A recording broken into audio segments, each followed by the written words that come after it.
Hi, Internet. Hello. Hello. No. No. No. Not again. No. Not again. I wanted some Not even Christmas once. beef. Beef on Not every even table. once. Oops, sorry. It's beef inception. The lurch. Beef about beef. That's some people's Beef infinite job. regression happening. Why are we beefing about beef? No.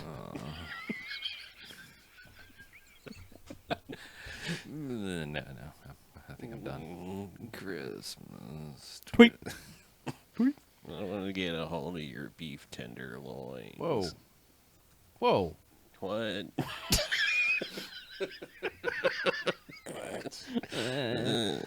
What? How about that tender groin? Whoa. What? Excuse me? Beef.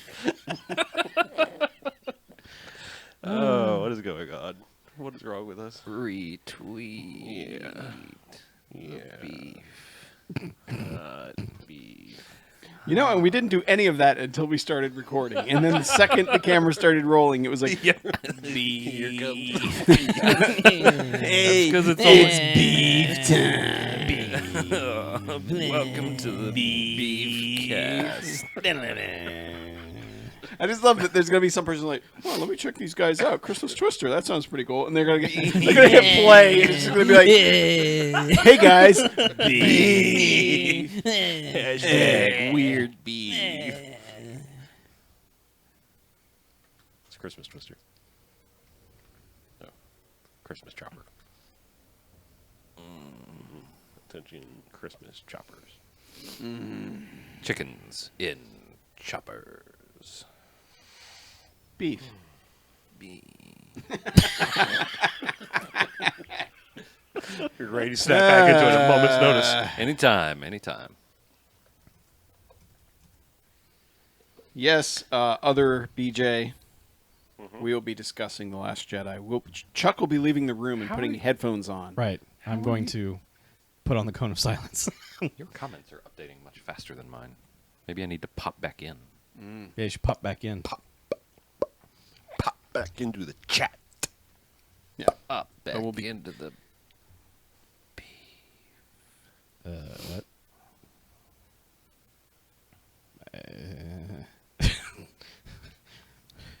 We'll take that under consideration, Arkham Knight Rider. Welcome. Yes. Welcome. And what? You got to talk about it in the room. Robin and the Dreamweavers. Half human, half digital girls joining Disney World. All right.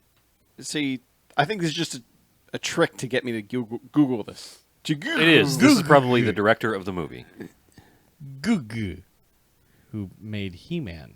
Yes. Sure. Which He-Man? The I don't know. is it Like Albert the Monarch and Pune? Golden one? That wasn't Pune. Masters Universe wasn't Pune. Cyborg was.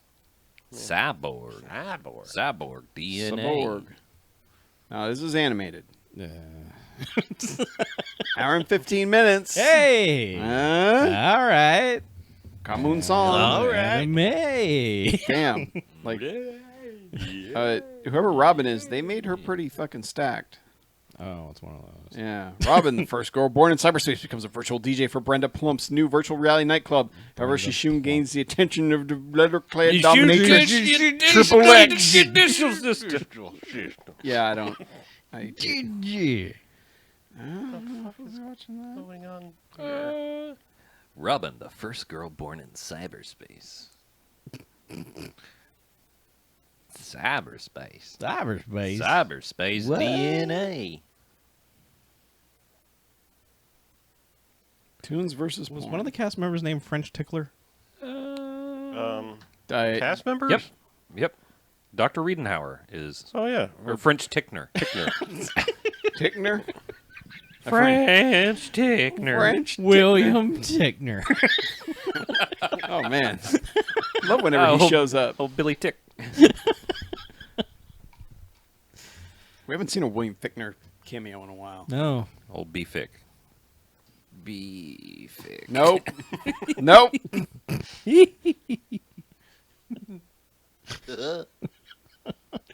Aruga. Aruga indeed. It's Aruga. Awooga. Awooga indeed. It's not fucking salad. Arugula indeed. Arugula. Arugula. Kale. Gross. Jard. Fucking kale. God. Yeah. God. Such healthy God. fucking garbage. Yeah. Right. It is. Oh, some high quality trivia for this one. Another name for this movie is called F6 Twister, which is on the DVD case. That's good. One of one found this interesting. It's pretty good. Define Casper- interesting.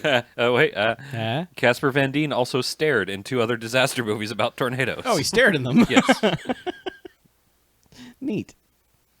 That one does not use punctuation or capitalization.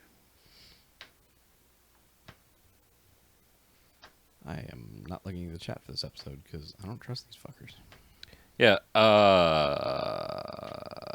If you spoil Star Wars in the chat, we will break your dick off. And then ban you with your dick. All right. If you don't have a dick, we'll find a dick for you, break it off of you, and then ban you with it.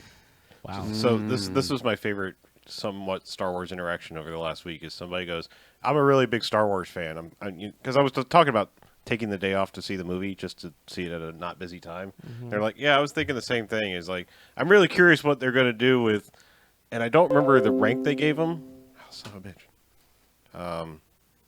But he goes like, it was like it wasn't Supreme or Commander or whatever, Supreme Leader. It was like Ultimate Admiral Stokes. And that's what he called. And I was like, it took me a minute. I was like, are you talking about Supreme Commander Snoke? Was he Supreme Leader? Leader. Sorry, yeah. No, it's just I was trying to figure out how much they messed it up all in one thing. All of it. Yeah, it's pretty great. And just FYI, be careful with fake spoilers. I'm just not. Y'all can say whatever you want. No. I don't look at the chat anyway. I'm just especially not looking at it now because I don't trust you fuckers. Space meat. Speet. Beef Wars.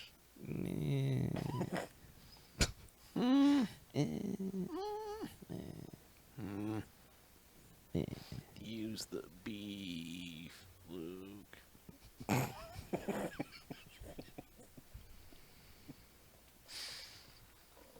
God, this is like one of those.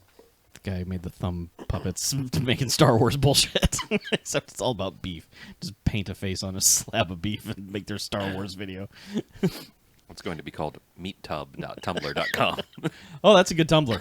You should totally go to MeatTub. Totally check out meattub.tumblr.com. It's a pretty good website. Meat. So Tumblr. I'm still partial to put all the rock lords in the .tumblr.com. Yes. I like floppynaturals.tumblr.com. I don't know if That's it's an old one. spoiler or not, but talking about your like poor parodies or whatever, Yeah. there's actually a Hardware Wars reference joke in Really? Last Jedi. Yeah, That's weird. it's not really a spoiler. It's just That's odd. yeah. If you remember that, I do. You have to be of a certain age to I remember remember that the one. Hardware 'Cause Wars. That kind of disappeared off the face of the It earth. did. Oh, God, yeah. Hey, let's do a podcast. All right, why not? Yeah, why not? I'm in favor. Yeah. All right. Hey, Merry Christmas, everybody. Yeah. Happy Hanukkah. Right? A festive Yule to you all. Yeah, really. All right, Festive Yule. So Happy Kwanzaa. what's happening? What is We're online? Is Yule claimed by Christmas or is No, it, Brenner. Is it given anywhere? So if you tell someone to have a cool Yule, will they be like, "No, you son of a bitch, you have a Merry Christmas"? Yeah, Fuck Yule's you. a pretty pagan thing, so. Oh, is it? Oh, yeah. Oh man, I'm telling everybody to have a cool Yule. You have my blessing, son. Yeah, I'm all over that now. Blessings be I hope upon your you. Yule rules. Yep. But yeah, that's just when someone wishes you Merry Christmas, you say Happy Hanukkah, Cool Yule. and then you await their return salvo in the war on Christmas. Mm-hmm. You just stare at them. I'm going to wish people. You'd be like, "I'm not even Jewish." I'm going to wish people a Sharia Christmas. Oh God. That's the best Christmas. They have rules. Yeah, Sharia Christmas rules. Yeah. Yule's rules. Yule's rules. Blues Clues. We are recording. Is there? Yeah, I think so. Is there, Okay. is there Yeah. a Muslim winter holiday? I'm not familiar with Muslim holidays. Sharia Mania. No, that's, yeah. Come on in for Sharia Mania. I believe it's called Toyotathon. Yeah, it is. Yeah. The internet's done good with Toyotathon jokes in the last couple weeks. Yep, I mean, yep. Does Jesus Jesus had know? to have known that he was born during Toyotathon. Yeah. Does that make him a not a Capricorn? I was going to go with like a Camry, but Capricorn. yeah, Camrycorn. He knew that it was a Lexus December to remember. So Yeah, I just he's like, we need another reason. I just- People won't forget my birthday if it's during Lexus December to remember. I get yelled at when I say Happy Honda Days to people. Why have I never Happy said that to anyone? Honestly, Oh my god, I had the best opportunity for that today too. all right, I swear to God, next year, my Christmas card is going to say Happy Honda Days, and it's going to be sent It's to gonna all fucking my rule. relatives. You got to put like not a Honda We'll on it. just though. be sitting in Jen's car waving. No, you got to put like a Toyota on it or something subtle. Yeah. Just get my Versa. Nissan ain't got shit. Oh, man. It's a Nissanuary. They should Yeah. come to us for They should, these yeah, we could- vehicle-based holidays. Uh-huh. I made myself cry. Happy Honda days.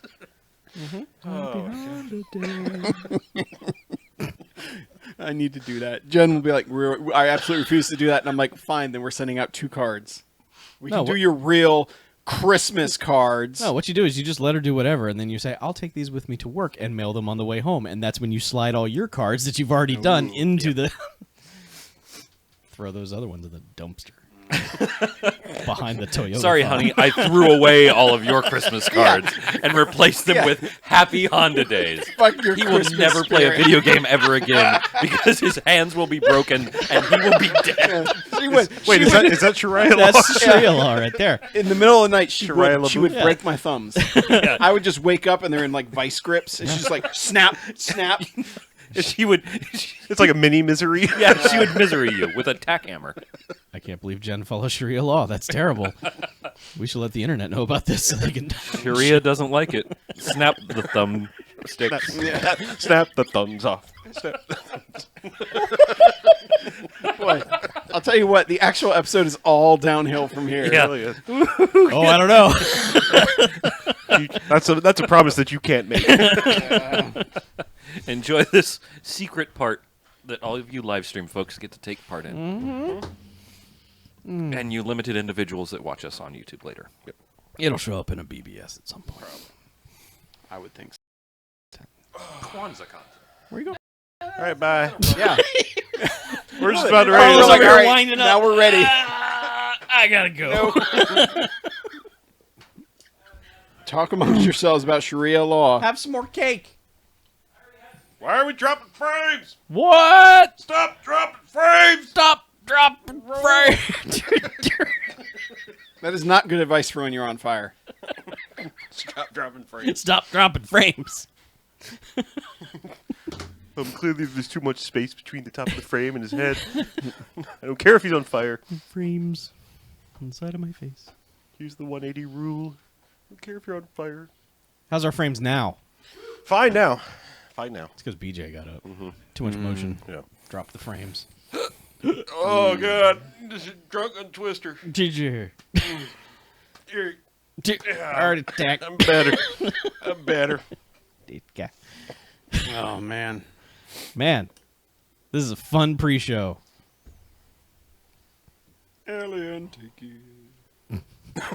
Early. Early on tiki. I'll need to wash your tikis. Wash your tikis. Wash. How dare you? Do you have one of those sponges on a stick things? Sponge on a stick? No. Yeah.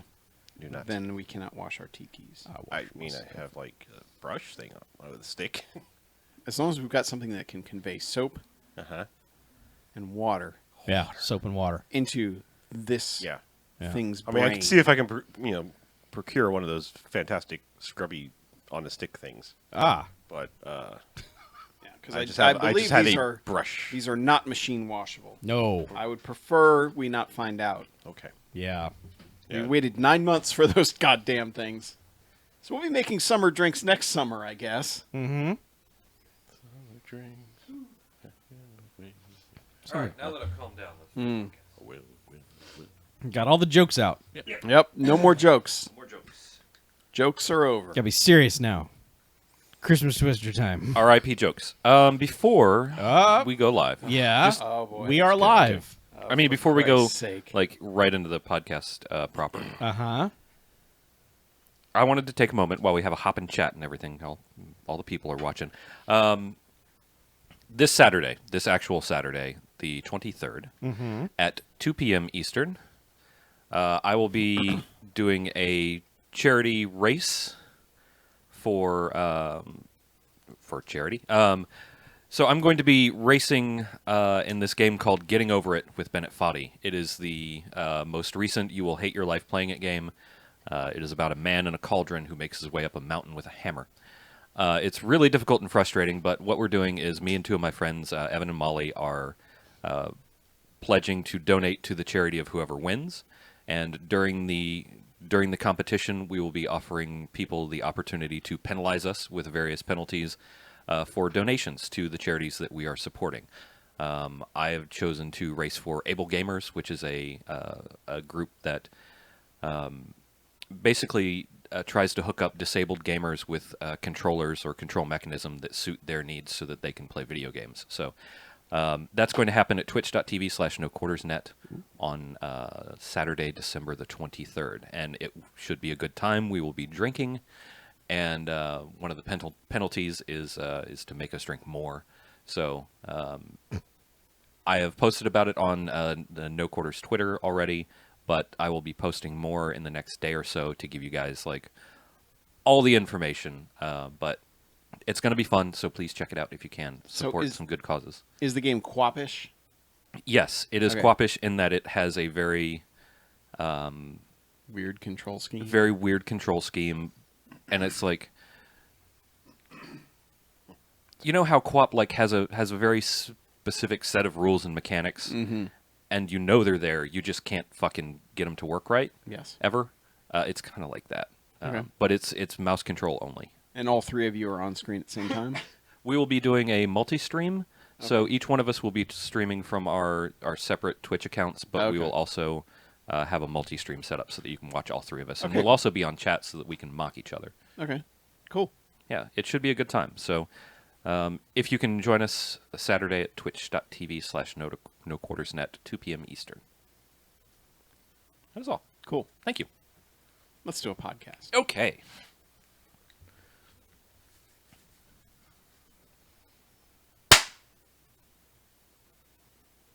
All right, welcome to the BMFcast. Hey! BMFcast! Yeah. Episode 405. Woo!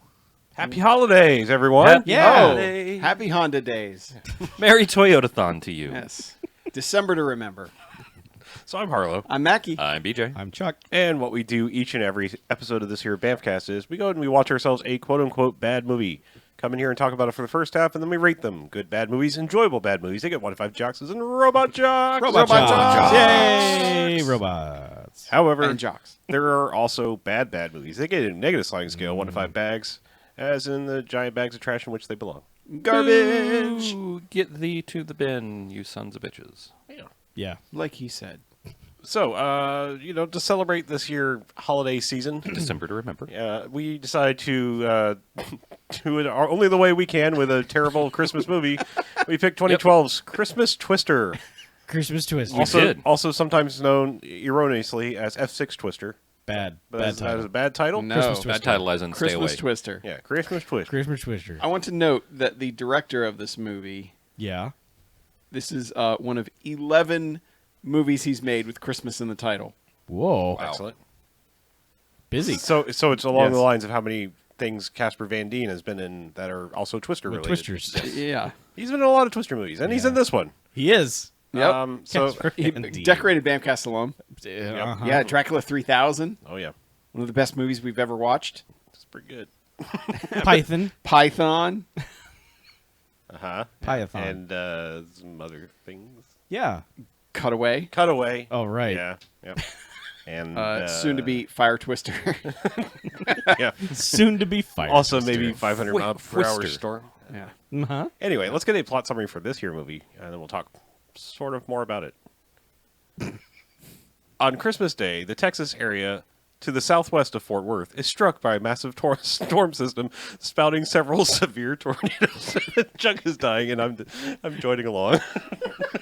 What's wrong with you It's two? very specific on where it happens.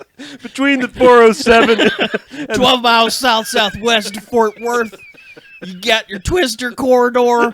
The Torador. The storms are focused around here, but see, there's a cross-hook pattern over here, which means doodads and the global warming. Doodads we're all and the fucked. global warming Yeah. this fall on Fox.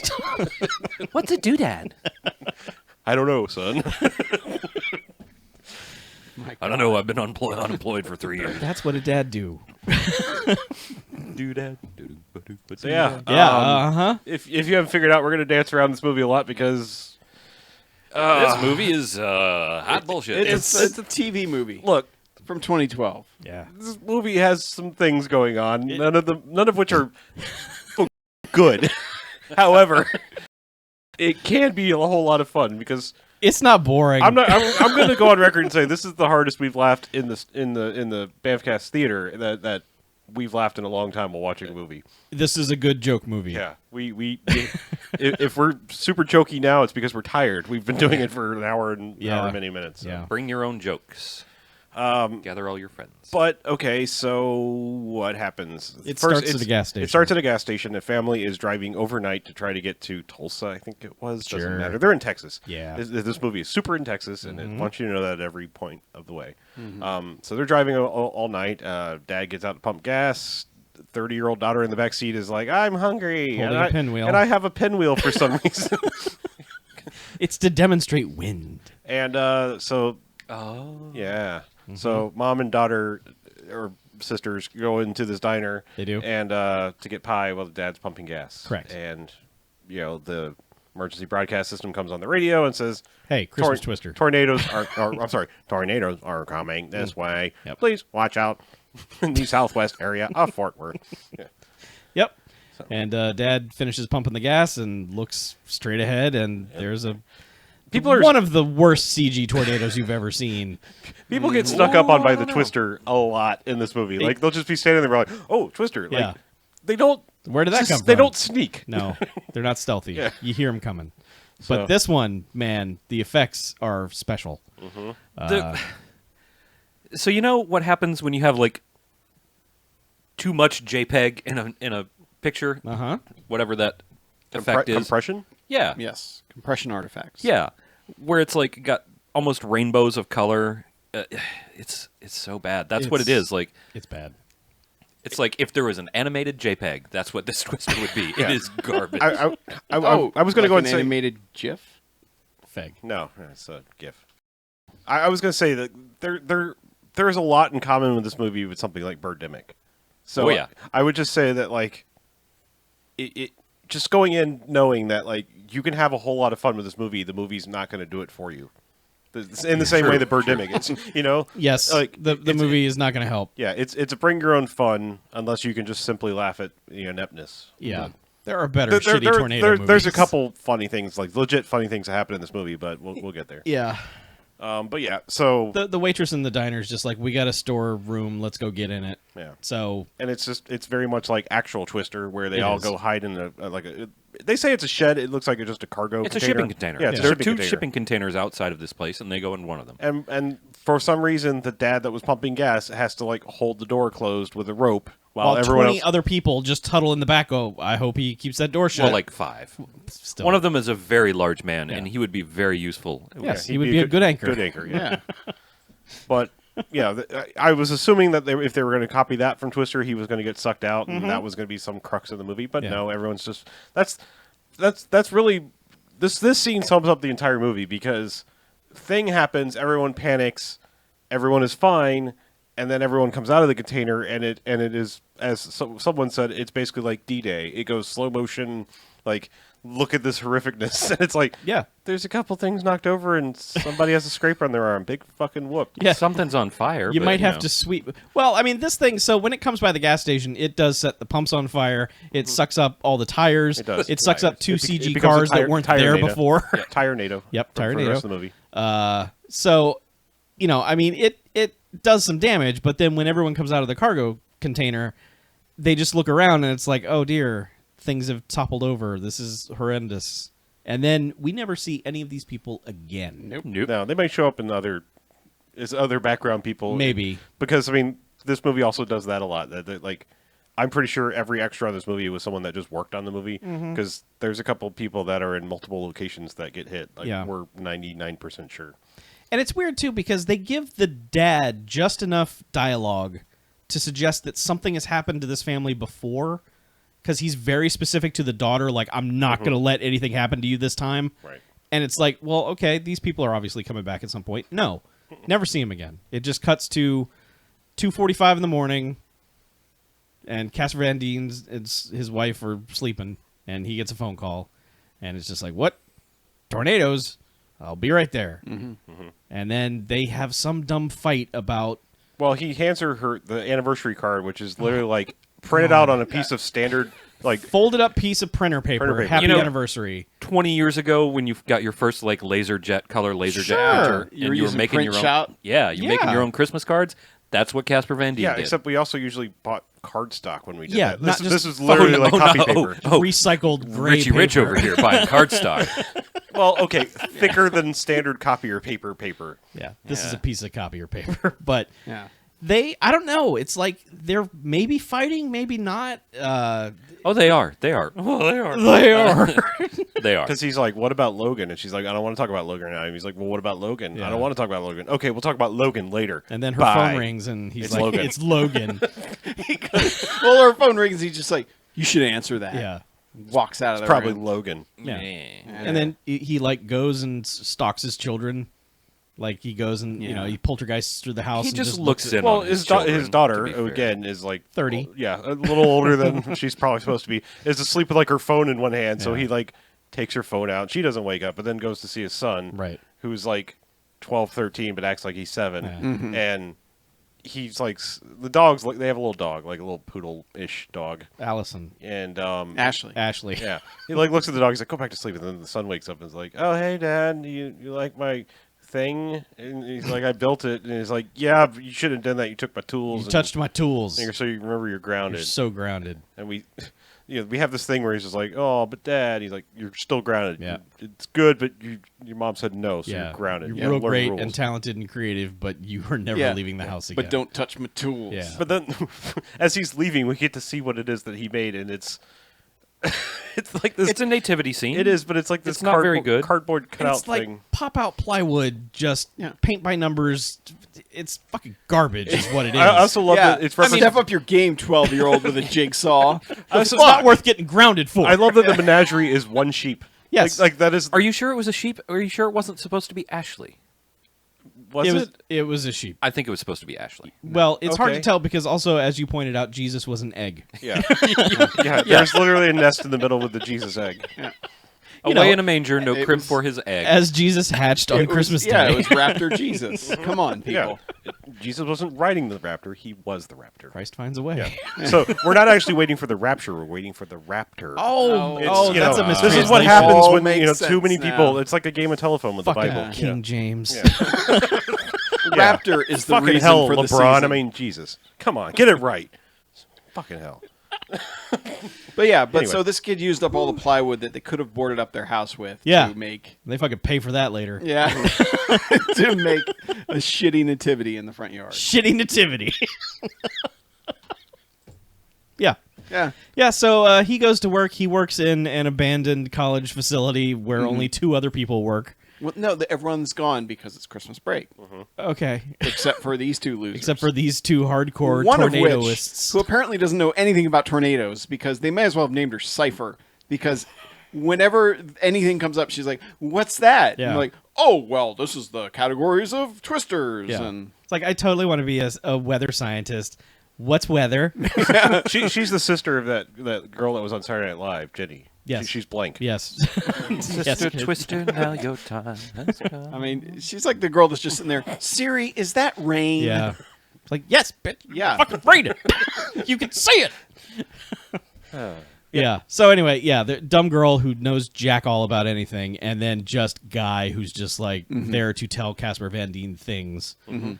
And it's just a lot of, well, we got twisters, and Yeah, there was a twister last night. Registered 130 miles an hour. and they've got like a Do you have a scale for that? Yeah, there's like a 1996 Gateway computer in there, and It's probably an In a E-machine. 2012 movie. yeah, and it's I don't know, but they're It's so old. It's a Gateway 2000. Yeah. Probably has Windows ME on it. It's running Microsoft Bob. Yeah, I was gonna say it's Microsoft Bob on Yeah. it. The best thing ever.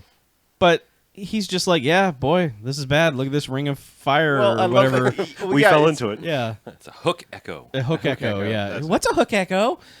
Oh well, it's this thing. Well, that we don't hides fucking in know the- either, It is it? hides in the precipitation, and I love that they explain all this stuff to her, and then they're like, well, this was a category. This was an F5. Yeah. And she's like, well, is there an F6? And they're just like, they're like, you dumb bitch. you What? stupid girl. Do you even weather? I mean, really? Winds would have to be like 900 miles an hour. That's No, stupid. I believe he says 316 miles an hour. Yeah, and they would both be look what at each it would other take to and get an just F6. And laugh. they're like, You dumb broad. Nothing ever goes that fast. Yeah. Meteor, actually. Weather. Speaking of, the wife has gone to work at the local television station where we find out who Logan is. He's the I'm Logan. I'm the local dipshit weatherman. weatherman. Like I the- thought he was going to be a co-anchor, but no, Yeah. he's a fucking weatherman. That's the Yeah. thing. Is like they set Fuck it up this like he is guy. the co-anchor, and then he's standing in front of the green screen. I'm like, well, it's a small station. Maybe he just does both. Nope, Nope. He's the No, fucking he's- weather. and Oh, he's he played by does. Richard Berge, who you've seen him in everything. He's if you've seen a television show, he has guest Yeah, starred you'll on be that like, show. oh, that guy. Yeah. Yeah. And they have something where he's like, "Hey, we're going to New York, right? You and me. They want us. It's a package deal." And I'm like, "The fuck is this? This Yeah. doesn't we happen." work great together. No. Working bumblefuck Fort Like, Worth that- area. That's the thing is like everything in the future and everything in the past is just sort of hinted at because there's also this like lingering thing about Chicago Yes. where I'm guessing she Holly McClained out to Chicago for a little while and that's what and like they had an affair or something maybe or maybe no, I think No, they lived it's- in Chicago. Yeah, they lived in Chicago. They lived in Chicago, and Casper Van Dien caused a panic by saying Right. everyone needed to evacuate. 'cause the Evacuated weather model a said, small and city. Right, but that's it's- why he's stuck in bumfuck Yeah. Fort Yeah. Worth. well, I'm That's the only saying job he there's can also like there's implications that she and Logan had an affair. It's never Something. said. He's super jealous of, Yeah. of Logan, and Logan is super creepy with her. She just acts like she hates everybody in this movie. Yeah. But yeah, she's just the lone anchor lady, and he's on the weather saying, "Yeah, we had a tornado, but it's fine. Everything's Yeah, fine." we're all good now. Models And- say we're good. And Casper Van Dien is watching this on his tube TV and calls up and is just like, "You got to tell him to stop saying that shit. Yeah, It's and not this is fine. literally There's like, a tube or ring." okay, she's the single anchor of a TV of a TV news Uh-huh. report. Local news. Yeah, local Yeah. news. He is the weatherman, literally giving his weather report. Yes. She answers the phone. Well, like any second now, they're going to cut back to her, and has a full conversation / argument with Casper Van Dien. Yeah. He's like, "You got to update the latest models with all the climate change info." And she's like, "Ugh, again with the climate change. You remember what happened in Unnamed City?" And he's like, "Yeah, but it's not going to happen again." She's like, "Ugh, bleh." And and suddenly the news director, Stephen Williams, yeah. is just like, BMFcast alum Stephen Williams. is like, "Is she on the phone? Get her off the phone." And then like the crew is just waving at her, "Stop talking." She's like, "Okay, I have to get off the phone now. I'm apparently live on the air. yeah. Gotta go. I'm gonna wrap this up now." And she just keeps fucking talking, and it's like, wrap it up. Yeah, eventually she just hangs up on him. Yeah. Because he's like, oh, she hung up on me. hung up on me. Yeah. And And, she's- of course, the weatherman throws it back to her. She's like, yeah, I'm sure people be happy about the thing. Yeah, it's gonna be Keep up the work, Logan. warm outside. Yeah. Eh. Yeah. And Weather Dude is like, at various points they're trying to explain to him about climate change. He's just like, "No, it's cyclical. This is what happens. The hottest days ever were at the beginning of the 20th century." Yeah, beginning Yeah. of the 20th century. Yeah. Yeah, he's just like, "This is it. Just happens. There Because- are hot days and cold days." Because Casper Van Dien's like, oh, he's just a personal trainer with a map. Yeah. It's a good line. Yes. That's all right. Yeah. So then there's And there's also Deb, their producer, oh, okay. who is not from Texas. Y'all ever been to Texas? However, She wants you to think she's from However, Texas. Deb is going to tell you about Texas in a Texas accent. She's fucking Christian Chenoweth, but like super Texified, and it's. I mean, She's like Kristen Chenoweth. yes, I don't know how she doesn't topple over in this film. It's unbelievable. She Anyway, has that very like weird. Not to digress too much into the Shape of a Woman versus her worth, because on. it has nothing to do with her worth. But she has that weird like 50s housewife pinup sort of shape. yeah. Like There was one impossible geometry. There was going one on scene there. where I was like, she is acting with her breasts. Like she is just in the background, just pointing those things at people, just like they're hidden microphones. But her Texas accent occasionally dips into full on like Gone with the Wind style too. Yeah. It's just like it It's does. bad. Yeah, Her- it's it Georgia, just Texas. drifts all over the South. Yep. Yeah. As you do. It's Yes. all the worst versions of every Southern accent. Like Actors she's grew up- probably British and has a terrible. Grew up acting in coach. Long Island, New York. Yeah. I was actually I joked about You were that. close. I was Yeah, like yeah. I was like she's Jersey. She's somewhere from around there. Yeah. But anyway, yes, she is like... People from Texas were probably watching it going, oh, that fucking bitch. Yeah. She needs to fire her. Hi, vocal we coach. don't talk like that. Hey, we don't talk like that. Anyway, so a guy's driving down some isolated highway in a van, and the van decides to stop being a van. Oh, this was the truck This is guy. a truck. guy. It was a truck? Okay. Yeah. Yeah, but so the truck just kind of dies, and he gets out and pokes at it, and then just turns around, and oh my God, Christmas Twister is there. Snuck up on him. But at first, like this scene is like one of the worst ones in the whole movie because Uh-huh. he was amazed by something out. He was like taking pictures. Oh yeah, he busted out his Flip burner phone Yeah. He was going to take pictures of the Christmas Twister. before it was there. Yeah, he was like whatever they call that when it's like starting to like Yeah. the funneling is starting to happen. Oh, in the so clouds. okay, so he was taking pictures of the cloud formations Yeah. because Yeah. it whatever. So they keep showing us this sort of vague shot of clouds, and apparently the sky like gets green before tornadoes, and that's supposed to be like, oh, the weather is terrible, but it's only vaguely green-ish, maybe. Not even. But they always show the same sort of like there's a weird little twist to the clouds. Yeah. And they always show that, and I guess that's what the guy was going to take a picture of. Then Christmas Twister Well, no, came for but- him. Well, the thing is, all of the weather here is sunny until the Twister hits. Yeah. But not only that, there's a point where he actually like turns around and goes like, "Oh my god!" And then like we see a shot of nothing, And then that's the and cloud. then, and then I all don't of a know sudden and then all of a sudden he kind of like stands there for a minute, and then like he turns around for some reason, and then turns around and goes again, and suddenly Twister. Like there is this weird disconnect from whatever's Yeah. supposed to be happening behind him to what he's acting out. It's the climate change. Yeah. Yeah. It's interesting now that we say that there's not a drop of rain in this entire movie. Like no person gets a drop of precipitation on them at all. Nope. But anyway, so he jumps back in the truck, forgot that it stopped working, Yeah. and guess what? It stopped working. So he gets out of it and just starts running. And the Christmas tornado eats the truck, and then it eats him. Yep. Just sucks him right up, and then you see a very bad CG human spinning around inside the Christmas tornado. Yeah. So we've had some kind of consequence. Meanwhile, the daughter has had an argument with the 7-year-old, 12-year-old Yeah. son, and he's like, Mom and Dad are getting divorced. And she's Right? like, shut up. She's No, they're like, not. Shut up, you chode. Yeah. I'm going to the mall. Let's go to I'm taking you to school. school, but you're Such Yeah. a spaz. Yeah. You're going to school. But he I'm is- going to the mall. He's doing the whole. Dumbass. She's like, I'll be here to pick you up. He's like, you don't have your bag. You're not Yeah. going to school, are you? And she's like, Shut up, nerd. yeah. If you tell on me, nerd, I will give you a wedgie. I'm too Beat your cool ass. for school and Yeah. also too old. I graduated Yeah. 8 years ago. I have my doctorate Yeah. He graduated in in 96. acting. Yeah, so yeah, she's off to go So to the she mall. goes to the mall, meets up with her friend. right, and Her they friend shop. is 100 feet tall. Yep. She's a tall woman. Yep. And they're going around the mall, and Brian is going to come meet with them because Brian's in love with her. And Yeah, She's in love we with care Brian. so much about all of this. she But then, wants a date with Brian. yes, and they decide that they're going to torture a Santa, and they're going to go sit I on don't think his that lap. was so bad for Santa. Santa Well, came out you- all right. Yeah, in that. Santa did all right. Yeah, But they just Santa has gone through sexual harassment training. he knows. This is a test for Santa. Santa is uncomfortable. Santa Yeah, knows Santa that this is like, is probably this a test. Yeah. Because he is like, oh, young ladies, what would you like for Christmas? And they're like, she wants a date with Brian.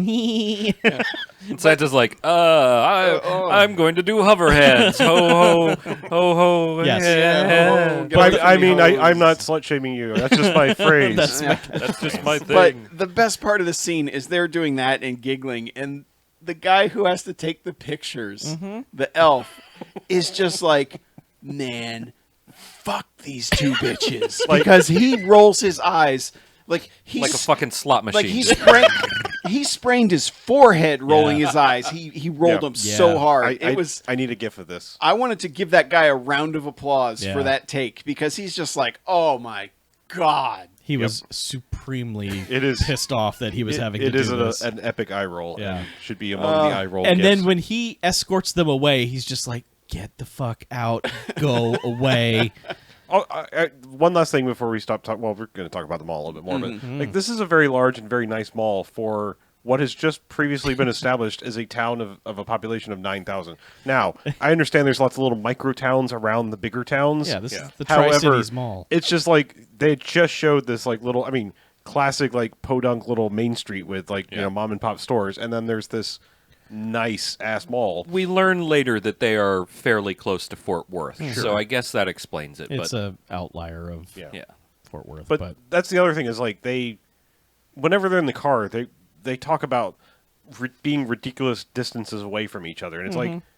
yeah, they all Why- are pretty far away. Well, they're like, she's at work, and then she's like, well, it'll take me 40 minutes to get to the mall. And he's like, well, I'm 20 minutes away from the school. And it's like, where the hell Yeah. do you live in relationship to all this? Like, this is weird. Like, why do you live this far away from everything? Yeah, but like, so back at the college, tornado alarm has gone off, which is just a fucking Drudge Report siren in the on the desk, and they're just like, another twister. And Casper Van Dien's like, yeah, well, there's probably going to be a lot of these because of the discus ring or whatever the fuck the thing is. Because of climate change. Yeah, and he's like, I'm gonna go pull my kids out of school. I guess that's the safe thing to do. Fuck you guys working for me. You stay here. I'll see y'all later. And for the rest of this movie, he's driving around. Yeah. He's never back doing any science whatsoever. Nah. He's just got a laptop He like says he's a science fucking things, deputy, and he's just driving around, typing on his laptop, getting messages from the weather service. Yeah. So Doesn't he? He just goes and picks up his kid with basically no issue, right? yeah, he Yeah, goes like in the school. He goes right away and picks up the kid, and the kid rightfully is like, "What about all the other kids, Dad?"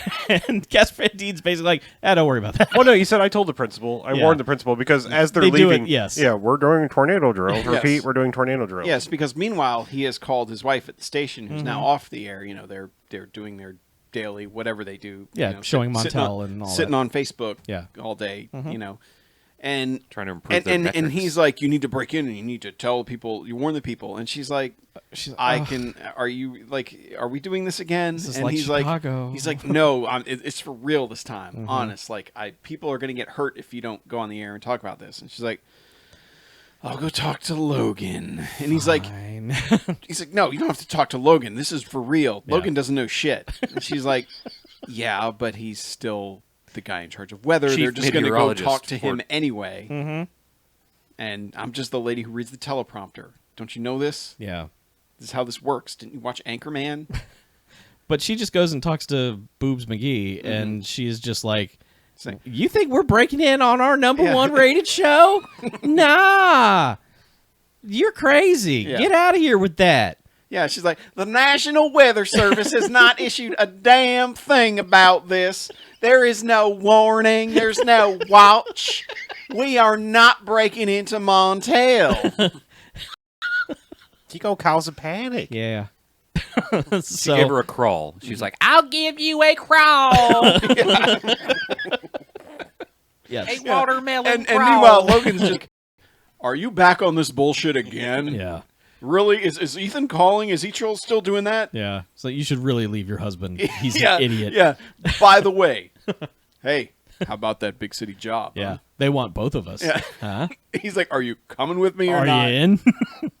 Yeah. Whereas, like, in any real world scenario, they'd just be like he wouldn't even have told anyone. Because as soon as he brought that up, they would have fired him. Yeah. They would have been like, "Oh, you're going Yeah. there? Yeah, get the fuck out." I mean, seriously, Here's what? a box. what- You got 45 seconds to clean out your office. But what New York affiliate is looking at dipshit weatherman and single co-anchor at the desk and like, we got to get these two up to New York. They're amazing. Yeah. Spoiler alert: it's Schenectady, New York. Oh, It's I not see. fucking New It's York not City. fucking New York. Okay. Well, so at this point, there is a truck out in the field of, I guess they're weather chasers. They just seem like dudes driving knows? around. They don't. I mean, They just seem They're like they're storm dudes. chasers. Okay, Are but they? They seem like dudes just out They're filming ready. shit. Oh, well, maybe. okay, if they were storm chasers, they would not be out in the non-season. I would think, right? That's true. This They'd is be not fucking tornado off. I don't season. know. I don't know, but there, 'cause- it was reported that there was one the night before. So Yeah, but one dude was like, "We've been driving for 3 days." Yeah, you I haven't think they're showered just- in 3 days. Yeah. They do Driving have a across CB radio, Texas. and they radio somebody when they spot a twister, which Yeah. they do.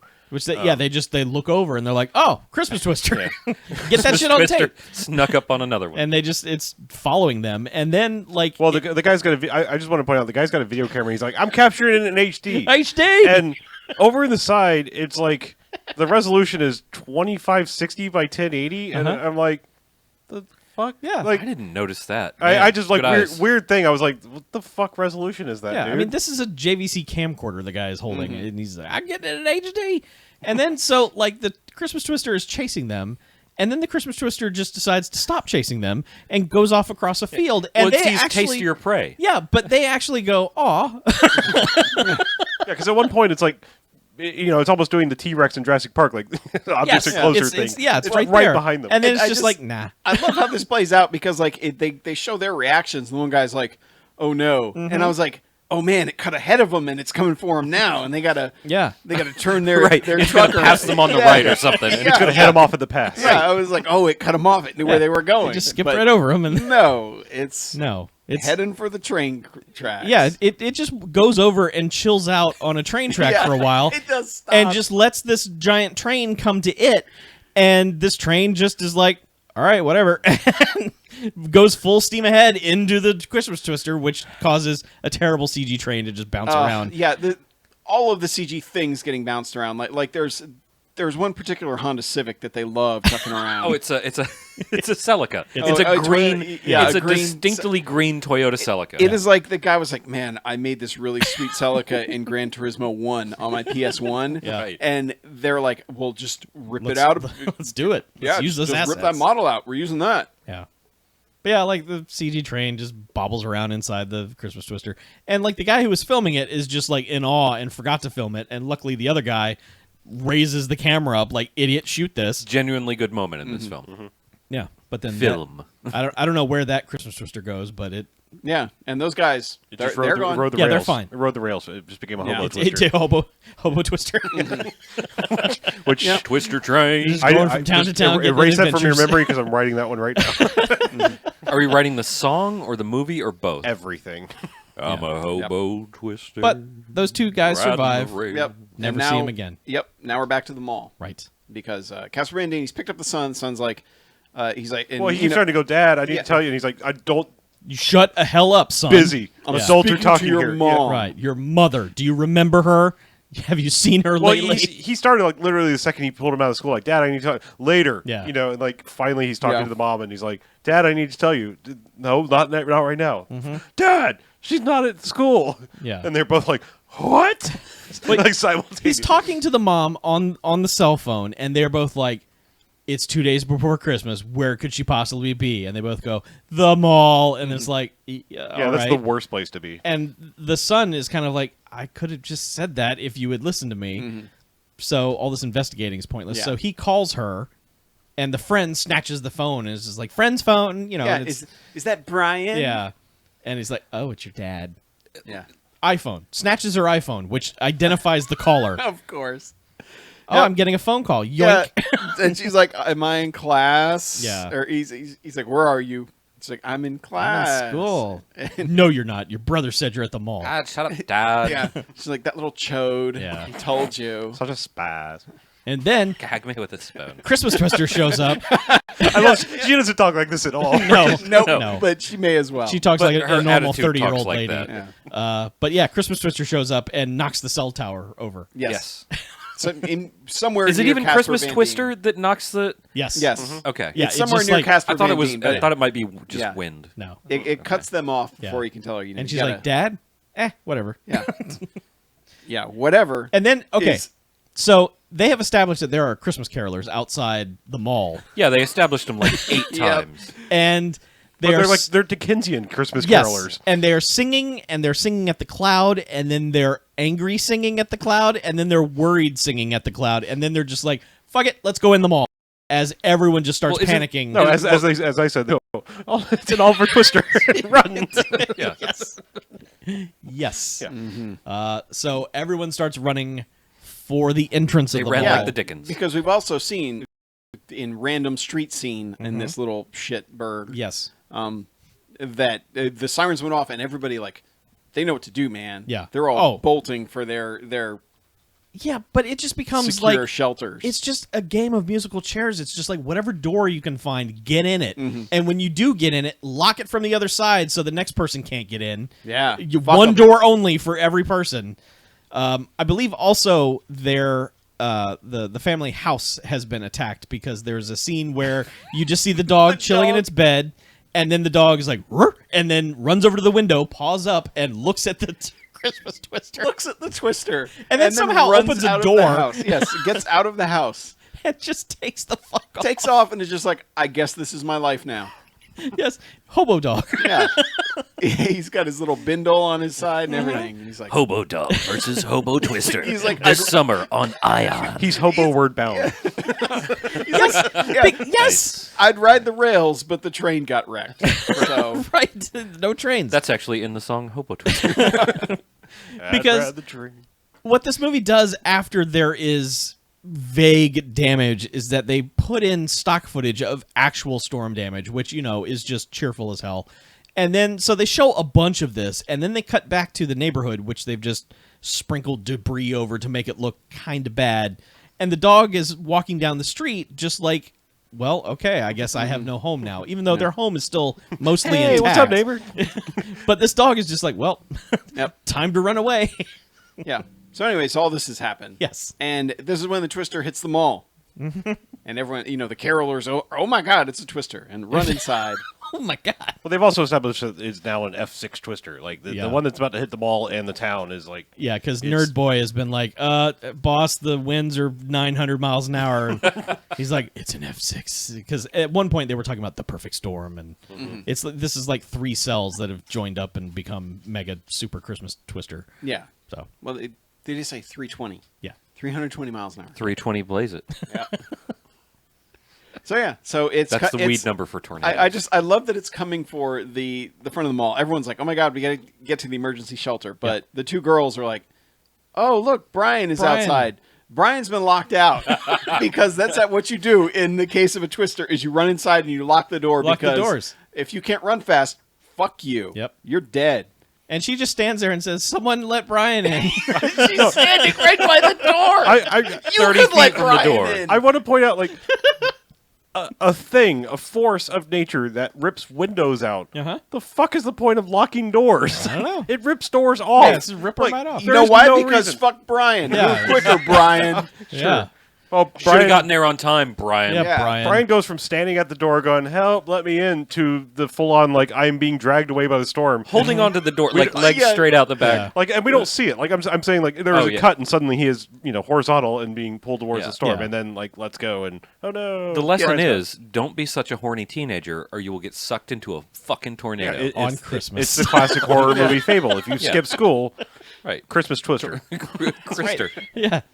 Yeah. So they see this happen and they're like, oh no, Yeah. Brian. She halfway tries. She kind of tries to get the. Oh, I loved him. Okay, now I'm I over it. think. Yep. And then it's just like, all right, get to the shelter. Everyone just get in there. And again, there's some lady like, "Where's my daughter?" And they're like, "Nope, shutting the door." God, they just 2 people run by and just each of them yoink her out of there. They're just like, but wait, and then it's just nope, gone. So Not without my. Okay, fine. So they all go into the basement and they stand there and stare at the ceiling because, of course, that's what you do. And And then it gets deadly silent, and the they're all twister hits. They're all well, yes, the twister hits, and all the CG bullshit happens again, which is like minor shit, really, for what it's supposed to be, as what they previously described as a nuclear blast of a storm. Yes, this mall should be flattened. Yeah. Instead, some shingles have fallen off the Yes. roof, and the sunglasses hut might be a bit damaged. It took it the worst, and the skylight. Yeah. But like they're all standing there. It's total dead silence now. And like they're standing there for a few minutes, and then finally they're like, "Should we go check?" And she's like, "Oh, go check." And everyone else is like, "Yeah, sure. Yeah, no, you go check. And so This daughter, is the fucking best. daughter goes up and just like leaves, and everyone's just like dead staring at her like, "Are you actually going out?" But this is the best because she climbs the stairs, walks out of the door of the shelter, and immediately goes, "Hello?" Like the fucking twister is going to say, "Oh wait, no, still here. Christmas twister, still twisting out here." And I swear to God, this scene is shot like a horror scene. Yeah. Because like they track her down the hall, they look at the mirror that's catching her down the hall. It's really weird. Yep. And then she just gets out into the mall, and there's some CG bullshit. Yeah, more slow motion is like, "Oh no, not the mall." Yeah, and it's like, and then she like maybe hears a cry for help, She does. and runs over to the Santa station. Yes. No, that girl doesn't make a peep. Like we see her, and does. we're like, "Oh, she's dead," and then she moves and is Yeah, like, that's right. "Help!" Oh, yeah, because like we were like, okay. "Oh, look, there's actually someone dead in the mall." No, Right, she yeah. twists her head, and so she's like, "Wait, please, don't move," and proceeds to lift like some chopsticks off her and stuff. I mean, it's Yeah. literally like nothing. It's She like, is trapped by nothing. Literally nothing is keeping her on the ground, and and I she's just- like, my leg hurts. And you Right. look at it, it's just a fucking scrape. it is a scrape, and then of course, but then she has to go like, "Oh wait, let me take my shirt She off just and make a tourniquet." Rips her shirt off, is like, this'll keep you from getting an infection. And it's like, the fuck is happening? Yeah, but I love that she's talking to this girl. She's just like, "All right, stay calm. We need to. I'm gonna get through this." And the girl's like, "Older than you, bitch. Yeah, what I know. The hell? I'm not even trapped by anything. Yeah. I'm just chilling here. I was relaxing. I scraped my leg. And you've, like an idiot, wrapped your shirt around it. But yeah, so so you managed to get your shirt Santa's Yeah. workshop sign I don't want is... your armpit sweat in my cuts. What's wrong with you, woman?" So Santa's workshop sign is dangling over the top of them, and they keep looking at it like, that's going to fall and kill us. We should maybe get up now. And they're like, yeah, but my leg hurts. And eventually, Wait, I'm afraid. Yeah, well, Yeah. not as much as that rope. that plywood sign is going to fall on us. And so eventually she convinces her to get the fuck up. And then the sign falls like 15 feet away from them. Yep. And then, I don't know, people just start spilling out of the thing. And this is when Casper Van Diem just drives up on the curb and is just like, I got this. But this is the most important thing, son. Sit your ass right there and don't move. But Dad, I want to help. No, you sit there. So, okay. Casper Van Dien gets out as dozens of people are spilling out of the mall. Like a dozen. Yeah. And he's just like, have you seen my daughter? Hey, have you seen my daughter? No Hey. description. Hey, have you seen my daughter? She's a girl. Have you seen her? Where is she? And then finally sees the daughter. Well, this is also in slow motion, like Normandy. Everyone's walking out. There's vague smoke everywhere. And so all of these people have survived without incident in the storm shelter. Yeah. For some reason, half of them collapse alongside all the walls and act like, oh, just, dear God, I'm dead. This is when we started the Sarah McLachlan songs. Yes. And it's just slow motion of not carnage. It's just slow motion of people just like, well, that was a day of shopping that had a 20-minute inconvenience. I left my latte behind. It got cold. I'm They not going to couldn't finish handle my the Christmas shopping. They couldn't handle the trauma of going downstairs for 7 minutes. God, everyone is just like, oh, the worst. And they have like the daughter slow motion running to him. Yeah. And they're like, oh, they're reunited. And the friend is the reunited. daughter, she meets up with her friend, but the daughter she saved from under the debris meets Yeah. up with the mother who was like, "Oh, where's my daughter? Oh, Yeah. there's my daughter." Yep. So they're like, okay, cool. And they go back to the car and they're like, fuck, man, the sun is gone. The child, is- not the son.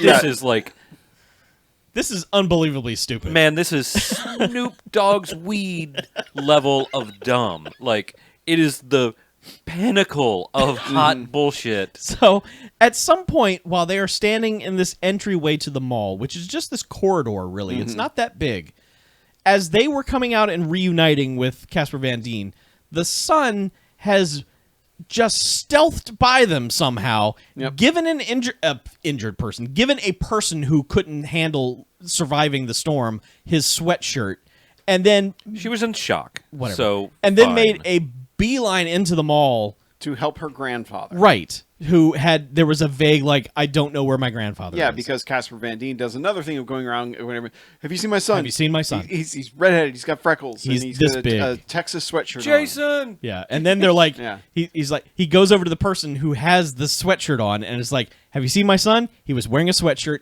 just like this, and she says, oh yeah, he put it on me. I was cold.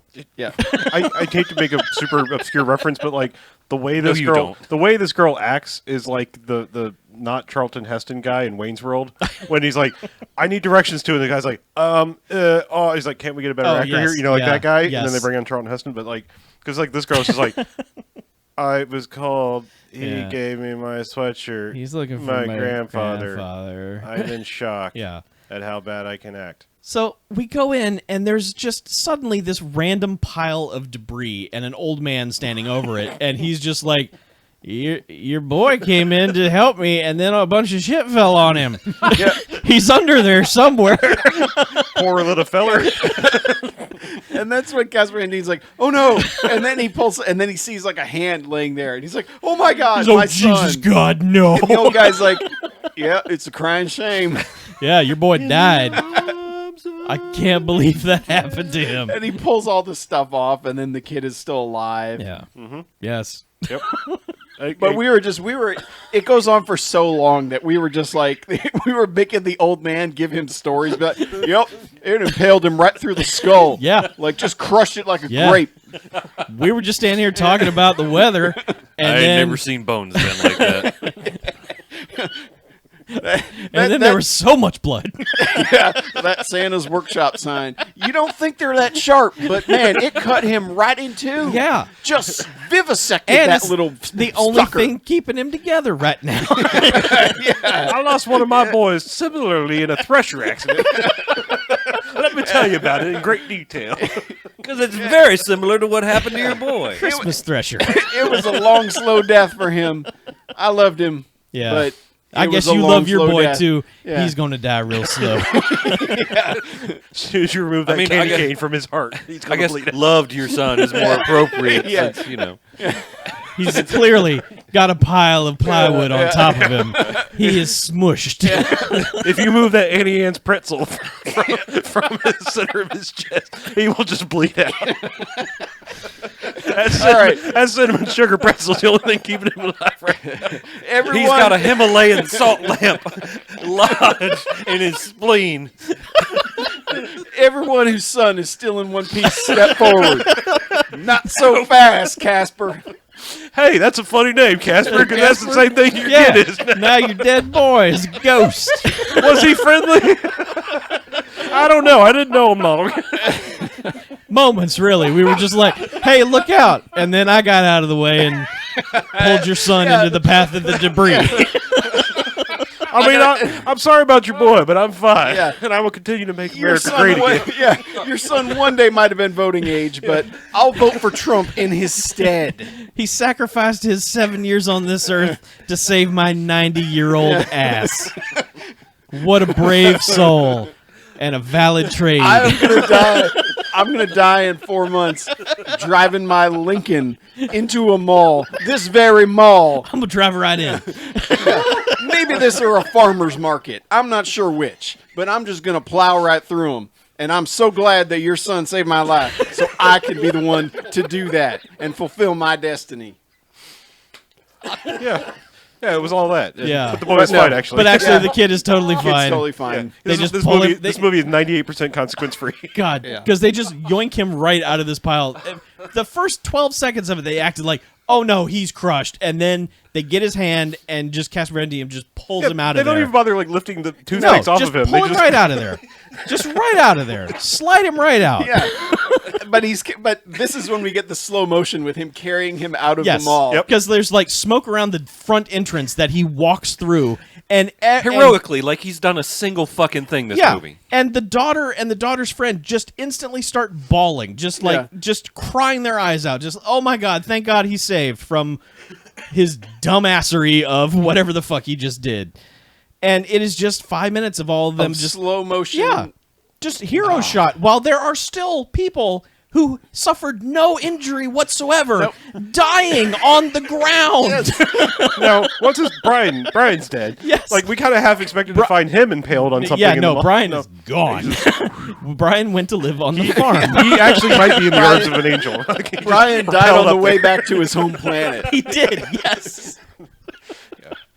Man. Friends with Jesus now. God. Yeah. We found Brian. He's over here and So- over here. A little bit over there. Yeah, but no. So you go back to the TV station, and this is where she comes upon Deb, our production lady, who is just bawling her eyes out. She's like, "I should have listened to you." Oh no! Hold on. Oh, is that No, later? whoa, Oh, we haven't okay, got. okay. We Yeah, haven't. we got it. We All have right. not even broached that. Right now, they're all suiting up. They are Okay, running okay. around like the West Wing, just right. shouting like, "We got sightings in Dubderville and Hooterstown!" And including one guy that's like, he's strutting like Vince McMahon oh through that yeah, fucking office. he's Oh, just yeah. like, yeah. And Weatherman is suiting up. He's got his cameraman. He's just like.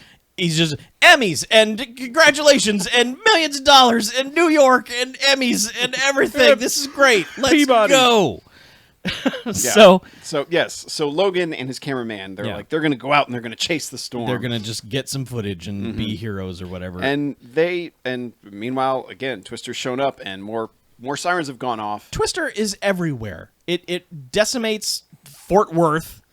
It's an F6. It takes out the sign at least and its building. But Yeah, but there's one shot of just like the shot of downtown Fort Worth, and there's just Christmas Twister hanging out. yeah, there's that famous building. The famous Fort Worth building. Yes. Mr. Worth. I Butterworth. assume, was it like a treasury? Is that what the Worth is in Sure. Fort It's Worth? the Yeah. fort. Oh. Yeah, it is where they. Oh. It didn't withstand an F6. So Christmas Twister is everywhere, and I don't know. They just decide let's go to the power station. Yeah, and they're going to get on top of like a water tower or something. Yeah, they're like, let's go up there. We're And gonna Logan's like, we're getting that shot, man. and the cameraman's cameraman's like, the fuck? Also, the cameraman, by the way, has this amazing hand-drawn Christmas T-shirt Yes. that he Yes. has made. I mean, when I say amazing, I mean it's like He took a white T-shirt, a Sharpie. and like made stick figure reindeer or something. Yes, because he It's- wanted it's to pretty really great. be in the Christmas spirit. But yeah, so they go up on top of this water tower or whatever, and he does his report. He's like, am I grizzled enough? Am I look like I've been in a storm? All right. The weather outside is frightful, y'all, but everything's cool because I'm Logan, and it's all over with. So peace out, everybody. See ya. Yeah, he's saying something like, "Yep, well, the destruction's over. Things are great." And literally, the tornado is behind him, tearing up Yeah, shit. He's Just like, a fucking Baghdad Bob of Fort Worth Yeah. area. No tornado here. Nothing to see. And they're all just like, dude, Logan, look behind you. And now, like, everyone's in the control room watching this, and the camera dude's like, dude, turn around. So he But turns. the camera dude, Yeah. he delivers the entire speech. Yes. Like a minute and a half with the tornado behind him. Camera dude doesn't say anything. No. He's focused on his focus. Sure, sure, Chuck. Sure he is. But He couldn't pull himself away. no. So you see, like, in they're just cargo ships and stuff, which Christmas Twister is tearing up, and it's coming towards them. But also, it just picks up a canister, Shipping container. Yeah, shipping container, and just chucks it at Logan. From a long way away. A long way away, and Logan's like watching it, and people in the booth are like, "Get out of there!" And he's like, What? You're breaking up, huh?" As this thing he's watching come towards him, and they're just like, "Dude, get off the water tower, get out of there!" And he's like, "I can't understand you." And then he just is like staring at it, and just like, "Oh my god!" And then it murders him Yep. live on television. And cut to static. Cut to static, which they just decide to leave up They for just a leave minute, it for a while. It's in honor of Logan. and then It's a moment of silence for Logan. what's her face says, "Cut to commercial." Yes. Cut to fucking commercial. Not even like, we're having some technical difficulties. We'll be right back. Just run the sticks. yeah. Oh, sticks and stuff. I mean, Yes, what the The best possible ad to run during a Twister. breaking news? Your weatherman just died live on the air. Here are some ads. Yeah. I mean, Jesus. So then that's when Okay. news producer lady just goes to the Finds makeup room Deb. and is just bawling her eyes out. Oh, yeah. And she comes in and is just like, yeah, well, you know, Logan knew what he was getting into, it's and not he was your also fault. an idiot. And it's Yeah. not your fault. I mean, Yeah. it's totally your fault, but it's not But your she's fault. like, I should have listened to you. And Oh, my God. and she's like, yeah, you totally should have. Listen to me now. The Twister But hear is me later. coming. Yeah. We need to get everyone down to the shelter. And she's like, okay, let's do it.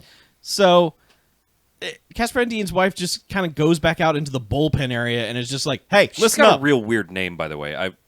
Addison? Addison. Yeah. Yeah. I mean, maybe it's not real weird, but It's not that weird. She's like, hey, listen up. Twister coming. Get out of here. And they all just like look for a second. And then she's like, no, you don't get Twister coming. Get to the shelter. And then they're all just like, what? And throwing papers and everyone's running around. There's also a pregnant lady who works here. We haven't mentioned it because guess what? It doesn't fucking matter. You have a 9 months pregnant lady in a disaster movie. You think, well, this is going to come up in some way, shape, or form. Nah. The only thing that happens was that they sent her down into the Well, the Stephen Williams was like walking by her, and he's like, "Yeah, I need to get in touch with my husband. Like, you know, but the cell towers are down. Yeah. Do we have a CB radio?" He's like, "Yeah, we might have one in the storage unit. I'll get Janice or whatever his name was. What is her name? Pregnant lady. We'll send her down to sub basement G to get it, and then she's gone for like an hour. So everyone's running down to the shelter, and someone's like, "Where's Janice?" And they're like, "Oh, she was in the storeroom looking for her CB radio." And you know, Casper Van Dien's wife is like, "Ah, fine, I'll go get her." Now, just to give you an idea, this is, I mean, the outside, the exterior shot that we're showing is like 3, maybe 4-story building at most. It's just an average building. It's an average building. When she starts going down the stairs, she is going down the stairs for a while, yelling for whatever. I don't even know what her 9 name is. basements. Yeah, she gets to like level B4. Yeah, it says like, first she's like yelling at B3 and she hears Yeah. her. And like, I'm here. And then like goes down on a whole nother, so like you're on sub basement level 4. Right. And it's this like, But she looks out into this vast Vast hallway hallway. of steamworks and just pipes and electrical shit. There's like, the fuck are you running this television station on? And so it's fucking, you know, W.K. Kruger or something. yeah, you know? it's like a Nightmare on Elm Street Yeah. scene, and she's like slowly slinking down this hallway trying to find her, and eventually, I don't know, after like 5 minutes of searching, finds her in the storeroom, and not before like the entryway was barred with like all the pipes in the world fell in this one doorway. yeah, this one door that she needed to get through, just random ass pipes from who the fuck knows where, And a stepladder. Like pipes from everywhere Yeah. and a stepladder that she has to take off her shirt. She takes and, off you her know, jacket and shows off her guns, Yeah, and is like, you know, it's business time. power through these pipes in this ladder, gets through, finds the pregnant lady, and she's somewhere just just like, oh, and you're like, oh great, she's giving birth. You go in there, no, she's not giving birth. She has plywood around her, none of it is touching her, and She's she's got like, a shelf that's leaning near her. yeah, and she's like, I'm trapped, and you're looking, the shot is right on her, and you're like, you're totally fine. But eventually, like, you know, lady moves the shelf out of the way and drags her out, and it's like, all right, come on, let's go. Meanwhile, when the TV station got hit with the twister, it sparked fucking everything, and of course someone left a trash can of oily rags right next to the transformer, so when it blows, it sets everything on fire. Yep. And so now, like, everything's smoky, and they're just wandering around in smoke, and the pregnant lady is just like, I'm just, let me die. Just let me lay die. I can't breathe. I can't go on any further. Let's just die together. And they're just like, yeah, all right. So, like, Well, she goes with the dumb logic of like, someone will come get us. yeah. Really? Okay. So they just lean against some electrical equipment. Not 40 floors down into the depths of the earth No. where Yeah. they are. No. Yeah, we'll send fucking Aaron Eckhart and the rest of the core crew to come find you. Which Christ. is weird because there's an exterior shot later where flames are shooting out of the fourth floor window, and you're like, what floor is this basement on?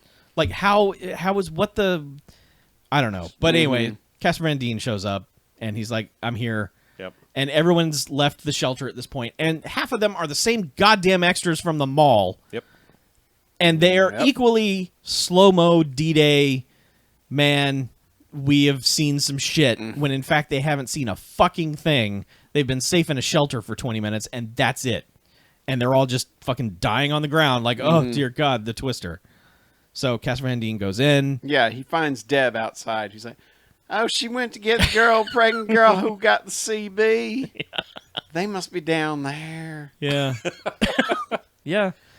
So he goes into the building to look for her, and they search for a long, long time. I also want to point out, at some point, there's been a shot of the dog wandering the streets through the town where everyone musical chaired their way out of danger. The dog just wanders down the street as people are picking up bird cages and other dumb debris. So the dog is off having adventures while everything else is going on. So just remember that. The dog is off having adventures. So, yeah, Casper Van Dien and daughter eventually find the mother and the pregnant lady who have just given up on life. And one literally, so they have to CPR her back into existence. Yep. And they're like, thanks. And then they leave. And that, my friends, is the climax of this movie. That is the action climax of the film. Yep. They have a little pool party afterwards. Yes, it cuts to the daughter going down a water slide in their backyard. In the fucking richest ass fucking backyard of all time. Yeah. Yeah. First off, Casper Van Dien ridiculous. has been fired from whatever and is now working at the Northeast Texas, whatever the bullshit. I don't know, whatever. Yeah. Northeast Texas Community College Yeah. of Weather. Yeah. And his wife is, an anchor person at this little, I say little, it's a 3-story news station that has 50 sub-basements and, But I hate to tell you, news anchors don't get paid what you think they do. No, I don't think they do. But he's driving a Range Rover, and they have this really nice house with a fucking water slide in the back. All right. Yeah. Yeah, and they're just... Oh, and also daughter has an equally nice car. Not a Range Rover, but another nice SUV thing. Yeah. So. And they're just grilling up burgers and dogs, and they're just like, well, this is one heck of a Christmas, huh? Yeah. And then, the son comes in and it's just like, boy, I wish our dog was alive. And Casper Van Dien's like, don't worry, it's a smart dog. It'll come back. I mean, it's more like present, but, Yeah. But then they're just like, yeah, Christmas, and that was an adventure. And then it's just, they hear barking, and they're like, the dog's back. And then tiger. They just pick up the dog, and it's like, yay, we have a dog now, and what a Christmas. Merry Christmas, everybody. And then that's the end of the movie, and you're like, what? Yeah. I mean, yeah, it's so dumb that it honestly felt like another excuse to because they already stripped off half their clothes to save people. They were like, let's put the mother and the daughter in bathing suits. Sure, yeah, it's Christmas in Texas. Yeah, let's put the daughter who's in high school in a bathing suit. She's for 30. everybody. Yeah, Yeah, sure, she's I know, 30 in and They didn't real bring her life. friend over, Captain Phasma to come over. So I looked it up just to be the tall blonde friend is 5'7", so so the other one's just the other one is mini person. Yeah. she's 5'2". So Casper Van Dien is a little person as well. Wait, you're saying there was only 5? No, that's some Hollywood bullshit right there. Only there was 5 inches. There was no way. I'm just saying, Tom Cruise lying about your height. Okay, so the short one might be 4'10", Yeah. but Okay. Yeah. Whatever. that's what IMDb says. I know. Well, Christmas Twister's over. Yeah, it is. Aw, Christmas Twister's over, you guys. And it ends on Christmas in Hollywood or some dumb stock music theme song, and it's like, this doesn't even. Why are you? If you can watch this movie and find out what that song is, I'm really interested. Not because it's good, I just have some. The lead theories. singer sounds familiar. Sounds like the guy from the Refreshments. Yeah. So I have a feeling somebody that follows me on Twitter or something like that is not involved with the band, but is a Refreshments fan. Yeah, they actually And just work at a right. They, pouring they're- Cokes they're- in the I They're enjoy all- they're all refreshments. jerks. I got you. Nice. Yeah. But somebody's a big Refreshments fan that is somewhere within my circle. So if you also listen to the podcast, you probably know that. So let me know. But yeah, it's weird. It's a weird. Yeah. But anyway, yeah, that's Christmas Twister. All right. Yeah. Suppose we rate this thing. we do. I can go. Okay, please do. Okay. Fuck, 2 jocks. Whoa. This Easy there, fella. I can't explain. I can't explain this movie. It's bad. It's terrible. It can't even do its dumb sci-fi destruction stuff right. It can't do any of that right. But it's never boring, and that's I feel like bags are becoming just like, this movie bored me. It either bored me or made me angry, and I feel like this one did neither. It's real stupid, but we had a great time watching it. And you can have a great time watching it because there are so many things that you can just laugh at because it's bad. It's real dumb. Mm-hmm. Like, you keep thinking, like, Casper Van Dien seems so determined that this is something big. Like, this is just some event of some kind. It's never explained. It's never like, oh, the power plant is sending out weird sonic signals that created dumb weather. It's just, weather, and I believe in climate change, so therefore bad tornadoes, and they're going to kind of vaguely damage some buildings, and people will be traumatized by it. The end. Like, he doesn't do anything heroic. The No, not most at all. heroic thing he did was he saved those children in the middle school. That's true. They did say that something came on the radio and it was like it hit such and such middle school where they were, and it's like, but no injuries reported because everyone was at the safety shelter. Because he told them to have a tornado drill. Kid was like, "You saved them, Dad." He's like, yeah, I know. Yeah, I know. I'm a Awesome. tornado guy. Yeah, it's great being me, isn't Yeah. it? Rico's- Tornado hero, that's Yeah. what they'll call me. Rico's for the rest of the Roughnecks. time. I got a water slide in my backyard. That was it. For saving the middle school, they installed a water slide in a pool. Nice. That was nice of them. Yeah. That's So a pretty anyway. good perk. It's real dumb, but it's fun in a real bad way. So 2 jocks. I'm gonna immediately jump in to counter rate your rating. I think this movie is a 2 bags movie. We had a lot of fun with it, but it is fucking garbage. Yeah. It is garbage in generally all the wrong ways. You're right, it's not necessarily boring, but everything is bad. There's nothing good about this movie except for seeing it with your friends. Also, Elf Guy. Elf Guy was good. Okay, Elf Elf Guy. Guy. All right, Elf Guy, Yeah, elf guy. 1.99 bags. Okay. Fair enough. But what's bad about this except for seeing it with your friends? That's the reason that we liked it so much, is because we are in tune with each other's senses of humor and we have a good time together. I agree with that. Don't watch this by yourself because it sucks. But it's one that you can make really good with friends. Like I sent a friend a message that, like, right before we started recording, I'm like, you need to watch Christmas Twister with some friends because it's that kind of movie. Somebody that I recently introduced to The Room who loved it. Yeah, it sucks, but it's redeemable with friends. 2 bags. Mm-hmm. You all right? I got to side with Chuck on this one. I don't know what it is. This movie is so ineptly made, and yet I guess I can only give it 2 jocks. I mean, there's something highly watchable about this movie to me, and I can't put my finger on it. Like, we have seen, I was genuinely dreading the fact that this was a TV movie because we've done so many of these, and we have our average for good to bad is not good. Like, we've watched a lot of, like, boring ass, just boring ass TV movies that are very obviously TV movies, and something about this is just watchable, and I can't explain it. Kind of like in like the same stupid way that Metal Tornado was. Like, it's just it just moves. It doesn't make any sense, but it doesn't like stop to deal with bullshit. It just goes. I know nothing happens technically. Like, this horrific storm comes through, and we're focused in on like the most minute, boring things about it. But it's super watchable. And we didn't even mention like a couple of like just glaringly. We mentioned some of the glaringly bad things they did, like with bad props and things like that. Mm-hmm. There was one point, like, after the tower has gone out, that manager, studio producer lady runs outside and like they've badly superimposed. Actually, it almost looks like they just pulled up a picture on the phone. Yeah. That says no signal. Yes. But you can still see the status bar with like 4 or 5 bars. Yeah.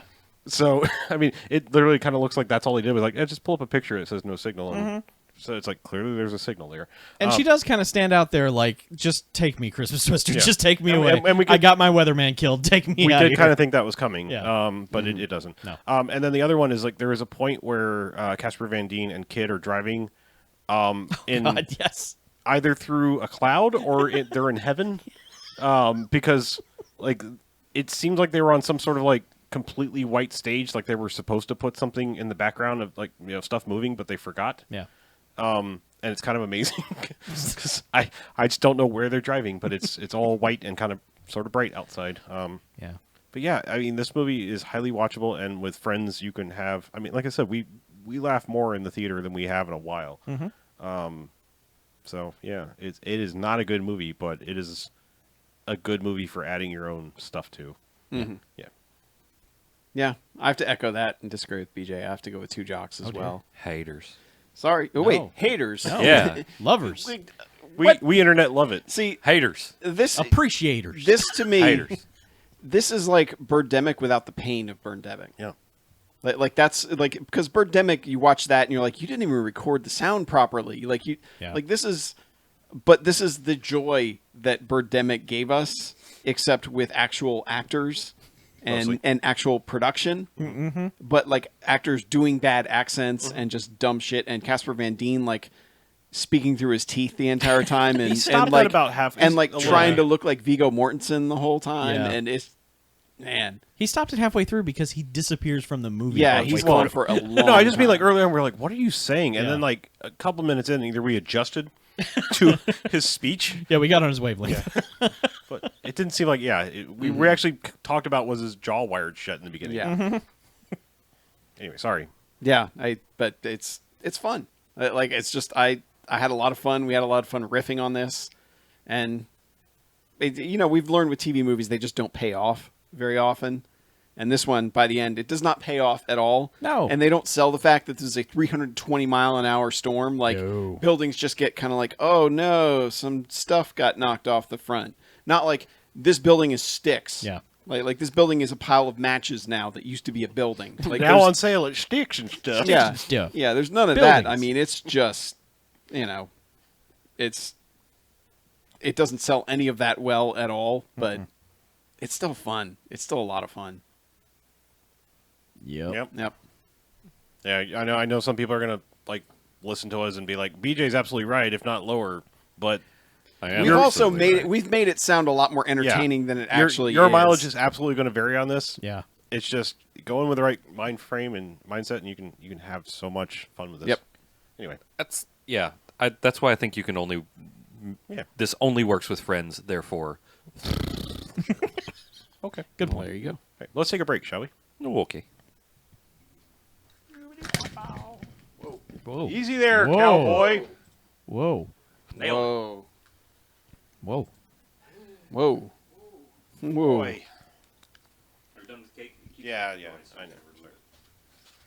Remove it. Now it's no Man, longer time for cake. The director's picture on IMDb is like this weird, like, I'm tucked into bed nighttime selfie. Is that you? It is. Yeah. It is. Guys, I directed Christmas Twister. And you took a selfie while you were watching a movie on YouTube. uh. Uh, Oh. Sorry, I'm gonna be in front of the camera. Where'd the knife go? Did you grab the knife? Or Us. is it in the foil? Oh, who's got the knife? that's not a knife. Oh, okay. Man, yeah, this guy directs the shit out of some Christmas movies. I know. He's Mr. Christmas, God apparently. damn. Oh, and then The Dog Who Saved Halloween. Starring Dean Cain. Of course it stars Dean Hey, Cain. Dean Cain. And Lance Henriksen. He What? was in Christmas Rush. And Curtis Armstrong. This is a BMFcast movie right here. What is it? The Dog Who Saved Halloween. Dean Cain, Lance Henriksen, and Curtis Armstrong, otherwise known as Booker. That guy.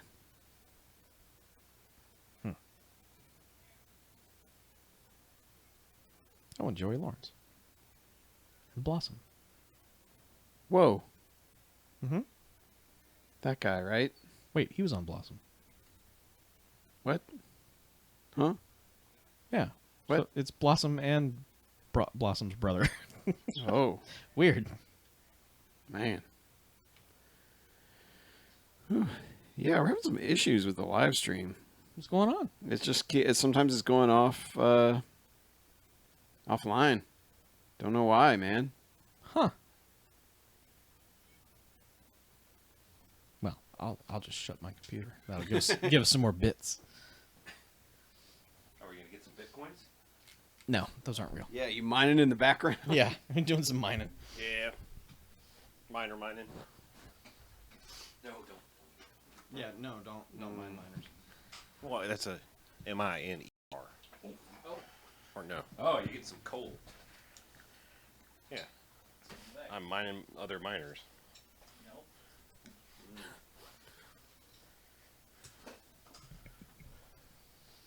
All right, so y'all do me a favor. What? Maybe. Talk about your Star Wars. I thought we were going to end on the Star Wars, so we could do like Yeah, we're gonna have to. so we can say, hey, spoilers from now on. Oh, really? Okay. That's usually how we do it Okay. when we end with it, so people can tune out. Then I will stay until then. But Yeah. 'cause What else do we have? We got Just- emails and stuff. just know this: I'm not listening to any of the Star Wars. Okay. So you got to go with anything. I'm not editing any part of it. So Oh, if you cough or sneeze or stumble, Okay. it's making it in. All right. That's all I got to say. okay. I mean, we don't really have to be spoilery about the Star Wars. do I we? don't have to be really. We can still do it at the end. That makes sense. That's how we There's usually specific stuff I'd want to talk about, and Chuck doesn't want to hear any of that. do. So. Yeah, that's totally fine. Okay. So what else do we have? What else do we have? I don't know. I didn't see I anything got else. nothing else movie wise. I don't either. Maybe we should do like show wrap up and then do We could do that. Star Wars spoilers because I mean, we can clap for you, like beginning and the end of the spoiler point, and then you could just like take that chunk and stick the contact information at the end. Be done. I mean, like we'll just try not to fuck up whatever we have to say at that point. Well, I mean, I wouldn't. We're pretty good about not fucking up anyway. I'm just Well, you know. I'm just saying. Whatever's in there is in there. Yeah. But I'm saying we could actually like full on like, all right, spoiler time, clap. Yeah. Just from clap to clap, you can just stick That's- that chunk in. Yes. Okay. So. So we have voicemails, emails. yeah, I guess we do. Do we have voicemails or just We have a voicemail. if we're gonna do contact information first? Well, no, basically if we're just- gonna do like if it's going to end up being edited so that the spoilery Star Wars talk is before contact information, then I would like to insert. The pre-recorded. That's fine. You can do whatever. But I would like to insert a little shilling for the charity stream on Saturday at some point before that. Okay. Because But you people did will. it at the beginning, didn't you? I did it at the beginning of the live stream, but oh. but for the podcast in general. Well, I mean, you could just clip that out and paste it in somewhere if you really wanted to. But Yeah, I could do that. okay, I mean, we'll just do that. I'm not trying to poo-poo anything, but it's probably not going to affect hardly anyone. Because, I mean, it's going to come out Friday and it happens Saturday. Majority of people don't consume the podcast, like, immediately. I don't think. Well, you don't But know. I'm just not We trying still- to... we can still I'm stick not it trying on. to We'll do shit it. on anything. Yeah. I'm pointing that out. That, I like, say we put it in. okay. I would like it to be in there Okay. so that because we have a much better reach on BMFcast, and so if we get the opportunity to reach some more folks, then Okay. then that would be great. Yeah.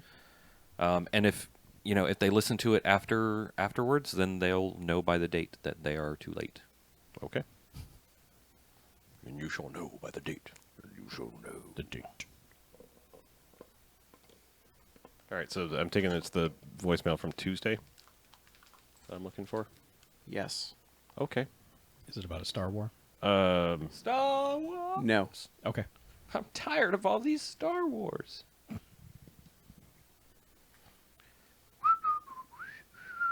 So we're gonna basically do the end of the show. We'll clap. You're gonna leave, I guess, and then we just because you don't have anything to contribute to Star Wars, you probably don't even care about the non-spoilery stuff. You could just insert the entire clap section. Yeah. I mean, we will warn people. Well, prior I mean, to. if you want to come back and just do Star Wars, you can, and then do voicemails, emails, and end the show. That's fine. I'll No, come if back people in here don't for want that. spoilers, I'm not gonna Yeah, listen to any I'm of just that. saying that's usually why we. I say we do the emails first. We say, hey, we're going to talk about Star Wars, and then we do the outro. Okay. So you mean literally like reverse the order of the show, like do contact Yeah. information? Okay, fair. That's fair enough. Yeah. Okay. Cool. Yeah. Let's do it. It's our show, man. Yeah, yeah. We can do Yeah, whatever yeah, the fuck we yeah. want. Yeah. Yeah. All right, fuck it. Let's do this. All right, welcome back. Hey! Second half. BMFcast. BMFcast. Woo. Yeah. Yeah, we're gonna mix some things up here.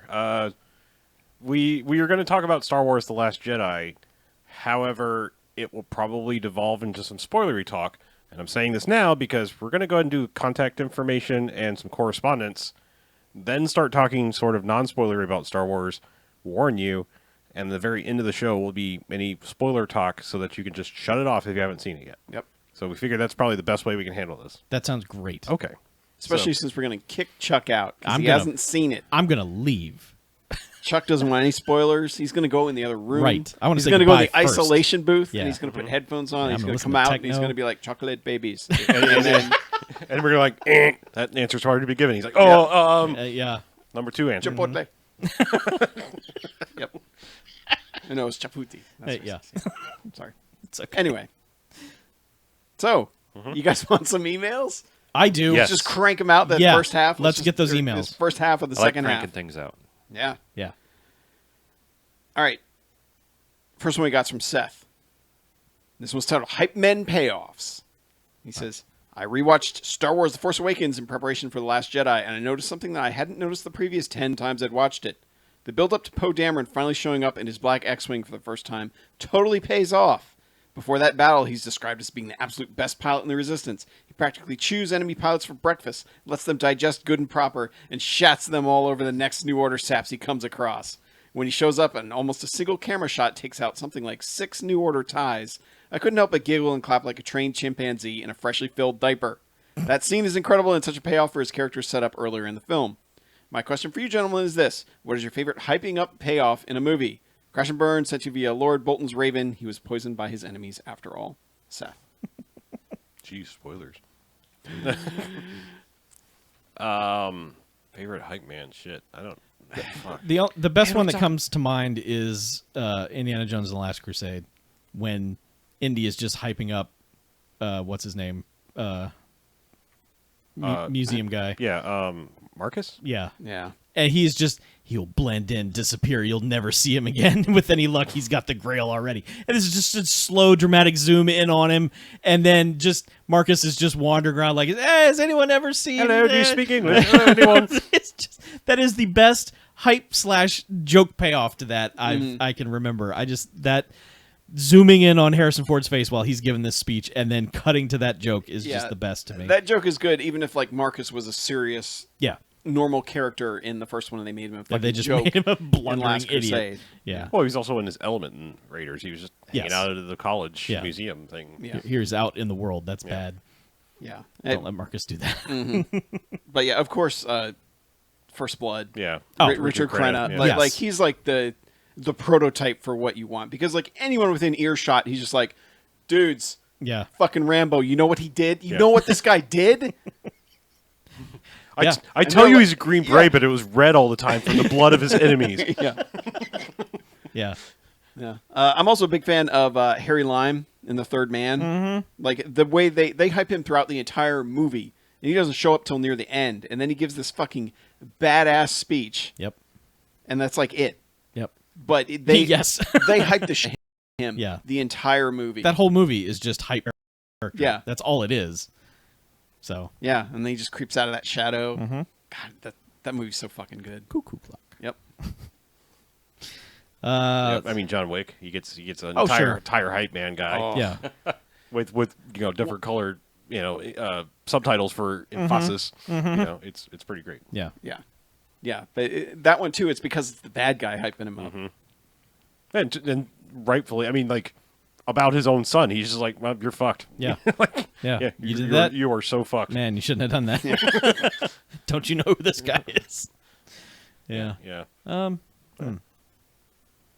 It's happening more often. It is, yeah. yeah. We come across it a lot. I think people are realizing how good it works. Well, everyone on Ivan Drago's team. Oh, sure. I Yeah. mean, they just everything they say about him is how awesome he is. Whatever he hits, Yeah. he destroys. Yep. And there's so much good hyping. Yeah. There is. There's a lot of good hyping. But yeah, I think Richard Crenna is probably the That's probably top of the list on that. Yeah, because that's literally all he does Yeah. in the entire movie. It's like, so you guys got a Rambo problem, huh? Well, let me tell you what's gonna happen. Yeah, and then You're all gonna die. In the end, he's just gonna like, told you so. Yeah. It's like, yep, you died. Yeah. It's fucking Rambo. All right. Next one up's from Eric, who says, bad movies and podcasts. Hey, BMFcast. Almost done binge listening to all 400 plus episodes over the past year. Christ.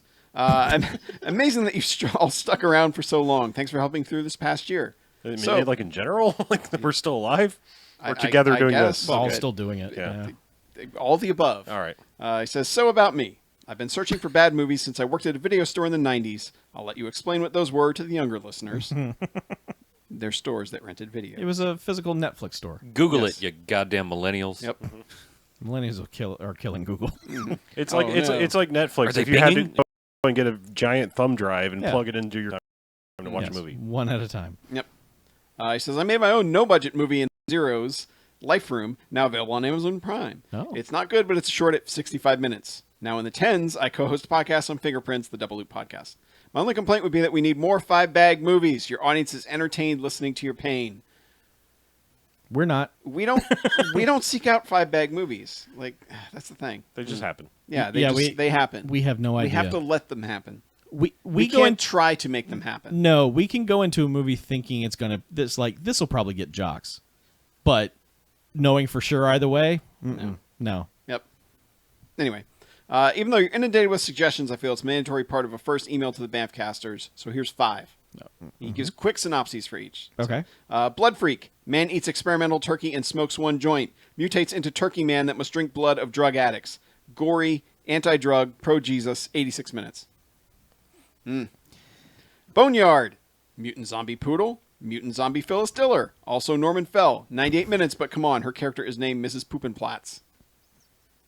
There's that. All right. Cloak and Dagger, a favorite from my childhood, wondering how it holds up. Henry Thomas, Dabney Coleman, and William Forsythe. That's on I the seen her Bamcast Yeah. extra list. Somehow I've never seen that I movie. seem to remember Cloak and Dagger being good. As a kid, I always thought it was good. Yeah. I mean, And somehow I never saw it. let's And- stay tuned. Yeah, those ones are tough because people are like, man, I loved that movie, Yeah. but they haven't seen it in 25 years. Well, see here, I'm like the perfect test subject. Yeah, Like, we're gonna find out. Is Yeah. it really good? I mean, Yeah. it's still subject to my opinion, but I'm just saying, like, it's one of those like I will be nostalgia free when I see it. Okay. Yeah. Well, people don't like us necessarily going after their childhood favorites. I know. It's tough. I didn't. Yeah. The Gauntlet, 70s Clint Eastwood, filmed in my hometown of Phoenix. The movie destroys a house with 7,000 squibs for an intro, and then destroys 1,000 more squibs in the finale. Yeah, Gauntlet's fucking crazy. Yeah. I don't necessarily want to watch Clint Eastwood movies. Cast. The Green Slime, 60s space movie with funky theme song. Did you do that for 30? No. Okay. But I've seen it. He's right. Yeah, I was gonna say I could have. Well, I think you're thinking of the Blob song. Oh, Is yeah. that the second one? Yeah, the second Beware one. the Blob. Creeps? Yeah. Yeah. Ugh. Yeah. Ugh. And Uninvited, killer cat hides inside a regular cat on a yacht with George Kennedy. 90 minutes. That's come up in some way, shape, or form. I think that popped up on Amazon Prime, and people were like, "Dude, there's a cat and another cat," and you're like, "What?" Nope. So And then he gives a huge list that he loves just for the poster art, and then says, "Enjoy. I'm hoping that at least one of these ends up as either 5 jocks or 5 bags." Eric, like the geometric element, Ray.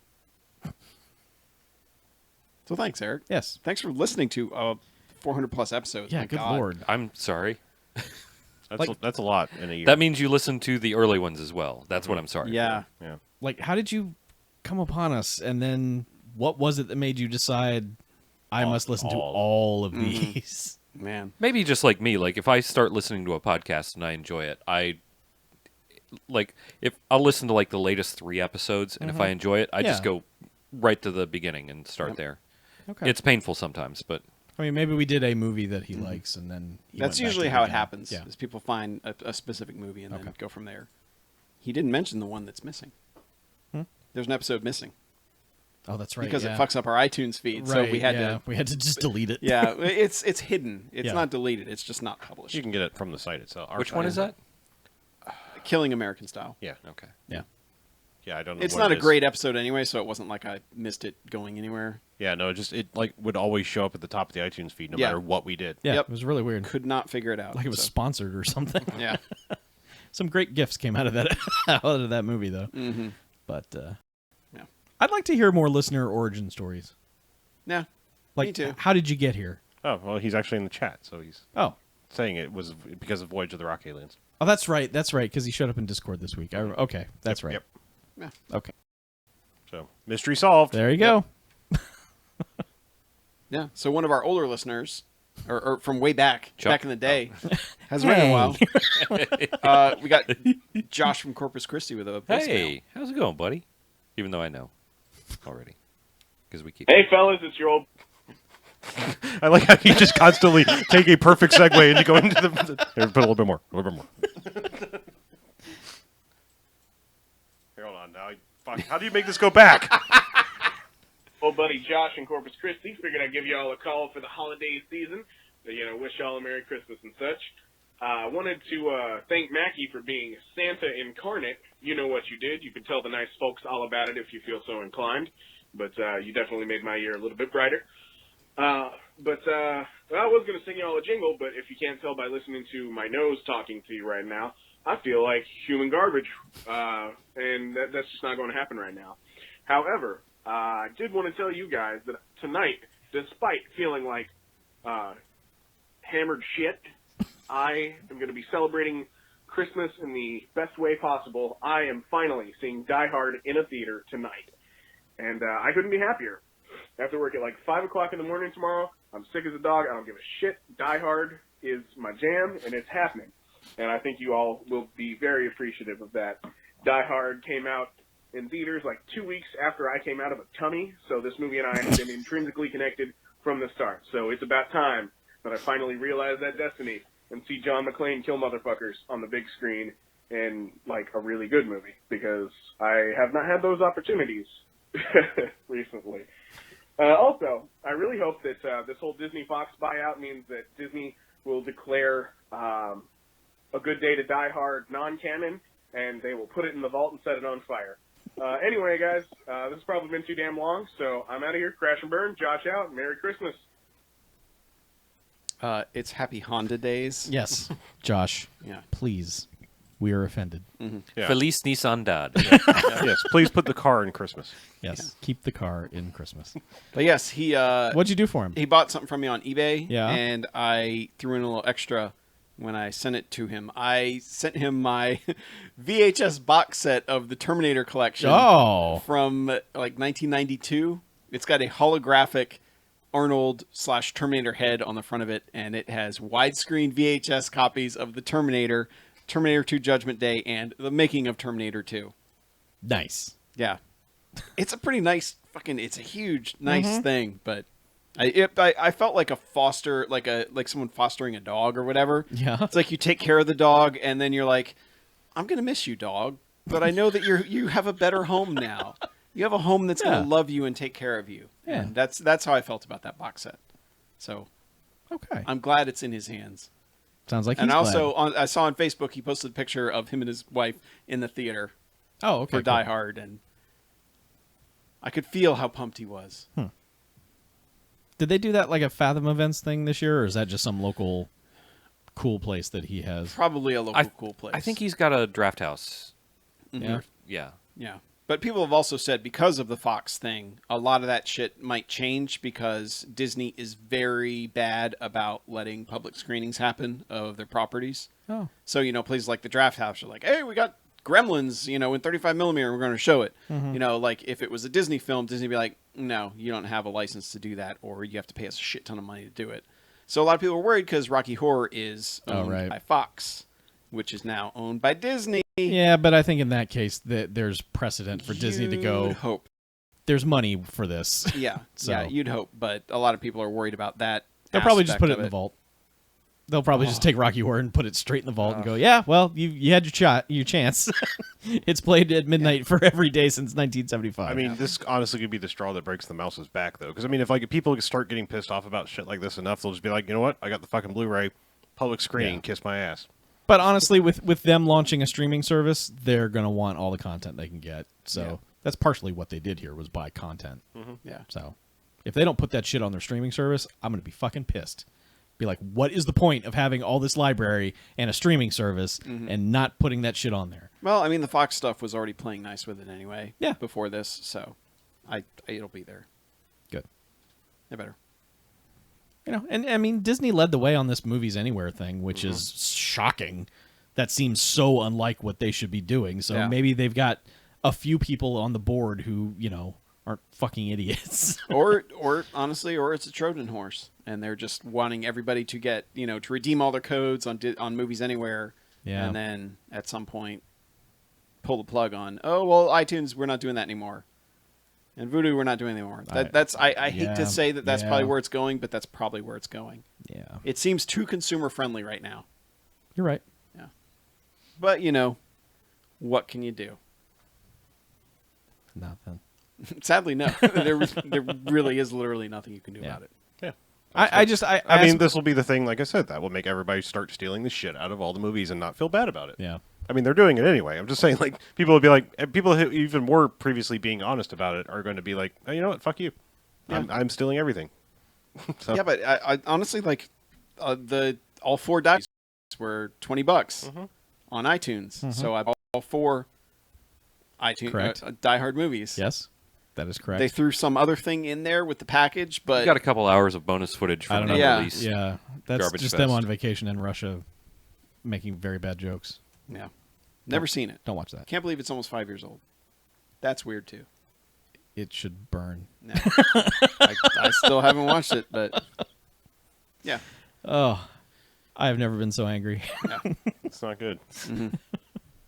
So, because we're doing this all in fucked up order, Uh-huh. BJ, if someone wanted to call us or Oh. write us, what would they do? Well, if they wanted to call us, it would be 9105-JOCKS-BMF or 910-556-9263. If they wanted to write us, they could pick up their email device and write us at bmf@bmfcast.com. Or they could just go to the website, bmfcast.com, and there's a bunch of buttons on the right-hand side that will lead you to all the social things. So you could do that. Sweet. That's a good way. Yeah.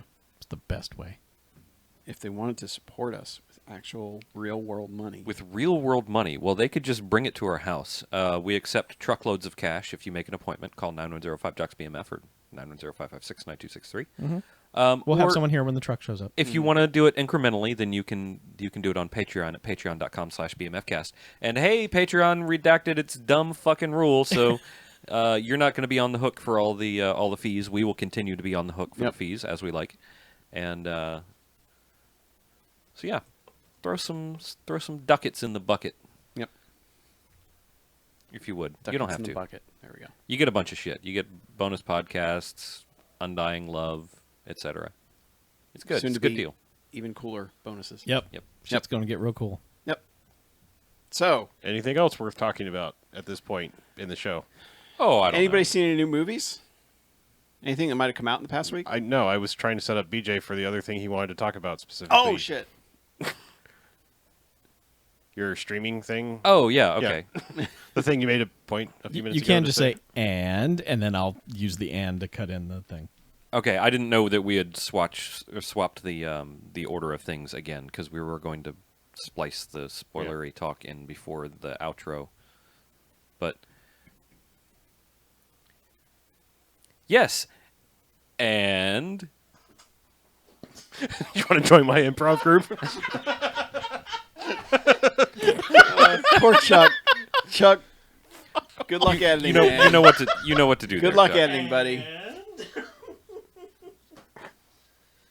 All right. Have fun talking about So wait, you're not talking about this now? I thought you were going to do your thing. Chuck's gonna splice it in. He's gonna splice it in. bit from the beginning of the show. Okay. All right. Christ. All right. talking about it again because he succinctly explained it. So Yep. Did a good job. Bye, Chuck. I love you. I'll see you in a few. He's not leaving. No. He's going in there to pump up the jams.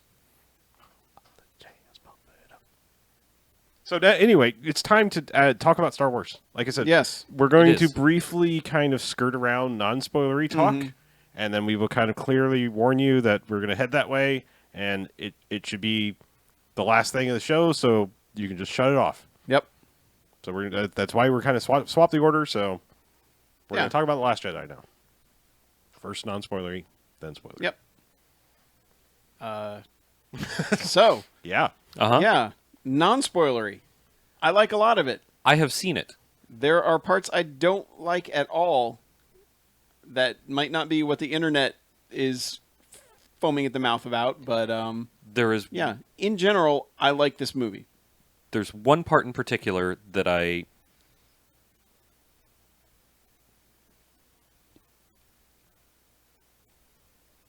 pregnant pause. It's been a while. Chuck's not going to listen to this. So Yeah, I know. It's going to just sit there.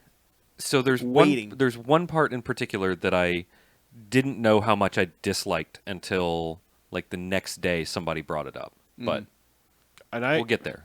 I only had. I mean, I honestly quite honestly love this movie almost back to front. I mean, like I just liked it all. And there's one thing that I qualify as I don't know, like one thing that sort of like picked me out of the Star Wars mindset just for like half a second.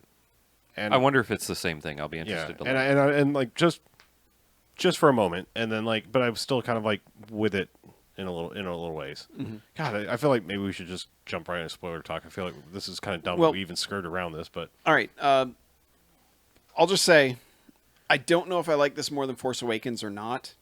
I think I need to watch it more. Like I've only seen it once now. Mm-hmm. I really want to see it again. And I to agree make with a that. better assessment of it, because not knowing anything going in, like even the very last section of the movie, because I had never seen any of the previews or anything, I didn't even know that section was going to happen, which was kind of nice, Mm-hmm. you know, because there's so many previews you watch and you're like especially Fast and Furious, you're like, all right, they haven't done that section yet, so I guess that's the end. Mm-hmm. You know, there's that sort of thing. So I didn't have any of that, and there was a lot of, I don't know where this is going. Yeah. Which was very nice about it. and it's a dense movie. I mean, like a Yeah, lot it happens. felt like a really long movie because of how much stuff happens. I know which scene you're talking about, and I was like, by the time we got there, I had totally forgotten that it was going to happen, and none of it happened like I expected, which is good. Like I think the trailers for me were a solid. They weren't a misdirect. They just didn't. They showed me some things, but they didn't they didn't do what a lot of trailers do nowadays, which is just show you the movie over the course of 16 trailers. Of course, I only watched like a trailer and a teaser, so maybe I didn't catch all of the TV spots and everything. But you know, I got a sense for what the movie was, which is what I hope to get out of trailers, and we haven't really gotten that out of trailers recently. So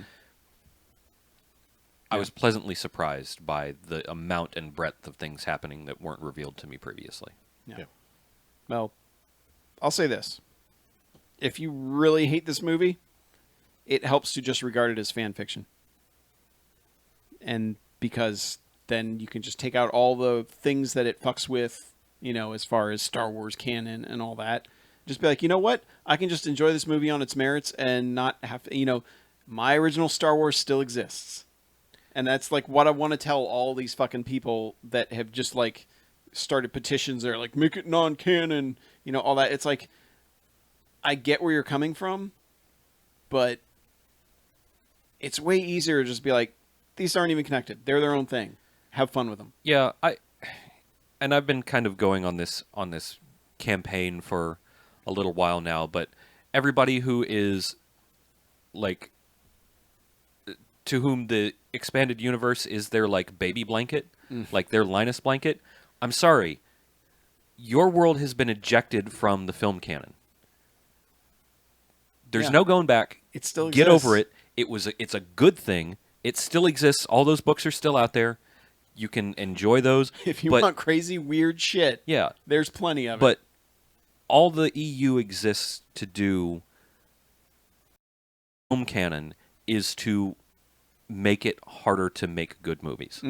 So you should be thankful that film canon and legends are completely separate now, because we can. This is a good movie. You might not like this, you know, what parts of the story it takes from EU or doesn't, or what it quote unquote changes about your precious EU, but this is a good movie. Deal with it. Yeah. I guess I'm just so tired of hearing people like whine about EU stuff. Yeah. And it may not be everybody's experience, but I hear it a lot. And I just want people to shut the fuck up about it. I don't even know if it. I don't know. I'm not. I haven't heard anyone really articulate why they're not liking it without immediately going into Simpsons guy nerd voice. Yeah. And I just like that's all I've heard is like this changes this, and I'm like, well, fuck ever. Like things evolve, things change. Like I don't know. It's just like get on the train or don't. Like Yeah, and I think so many extended universe fans like I was for a bit. I didn't get so too deep into it, but like the movie watching like reading the Thrawn trilogy, your brain is going to come up with a better movie than they ever could have come up with for sure, you. absolutely. Like that's the way books work. Is your brain finds the best version of whatever that is, and whatever they film isn't going to be that. So, it's like this is what we get instead. But if you really hate it, sometimes it works to just think of it completely disconnected from Star Wars, and you can see the craft that is involved in these movies. Which is why I have problems with stuff where the craft doesn't quite work in this one in particular. But There are a couple. There are a few nitpicky things that are absolutely spoilery that that I don't like, or that. Okay, so there's one thing that I don't like, and one thing that is just not executed. Let's well, just stop I feel dancing around it and yeah. insert reggae All horn right. here. We're going to talk spoilers. Yep. Spoiler time. It's the spoiler zone. So, yeah, like I said, this is your time. Turn it off if you don't want Yeah. to hear any spoilers. If you haven't seen the movie or you care, This goes for live stream folks as well. Yeah, sorry, we just can't. Yep. Shut up. I just this is dumb. We got to stop just dancing around. Like, Yeah, let's just you'll want to just shit. click the X now if you're watching on the live stream, Yeah. and We've come back given to it you later. enough time. So, the part that's the least, the most poorly executed part of the movie is Leia's Mary Poppins moment. Yep. I watched that and I was like, oh no, because it's I have no problem with her pulling herself with the Force. I have no problem with any of like what's happening. I have a huge problem with the execution that just looks dumb. It looks dopey. I will say that I have a minor problem with the fact that Leia all of a sudden has like physical Force powers out of nowhere, because we haven't really been shown. Yeah, we've shown her like being able to hear people Right, speaking she's to got- her through the she's Force, got- but She can feel out through the Force, but she's never been able to manifest it physically. I don't have a huge problem with it. I just wish that they had shown us in Something. TFA. I wish they had shown us a little hint. And But- been like, yeah, she's not a Jedi, but she is, or is she a Jedi? Who cares? yeah, but even with that, like I don't even care that she's able to do that. I just think it is one of those things that like is just really poorly executed. It just Yeah. looks really bad. I mean, I'm a little torn on it because, fuck. All right, we're in full spoiler territory. So, unfortunately, I have two conflicting sides on this. Like, you had a perfect out to get rid of the character sort of gracefully, Yeah. because it's going to happen because of life, and we definitely don't want CG nightmare bullshit again. Well, it happened.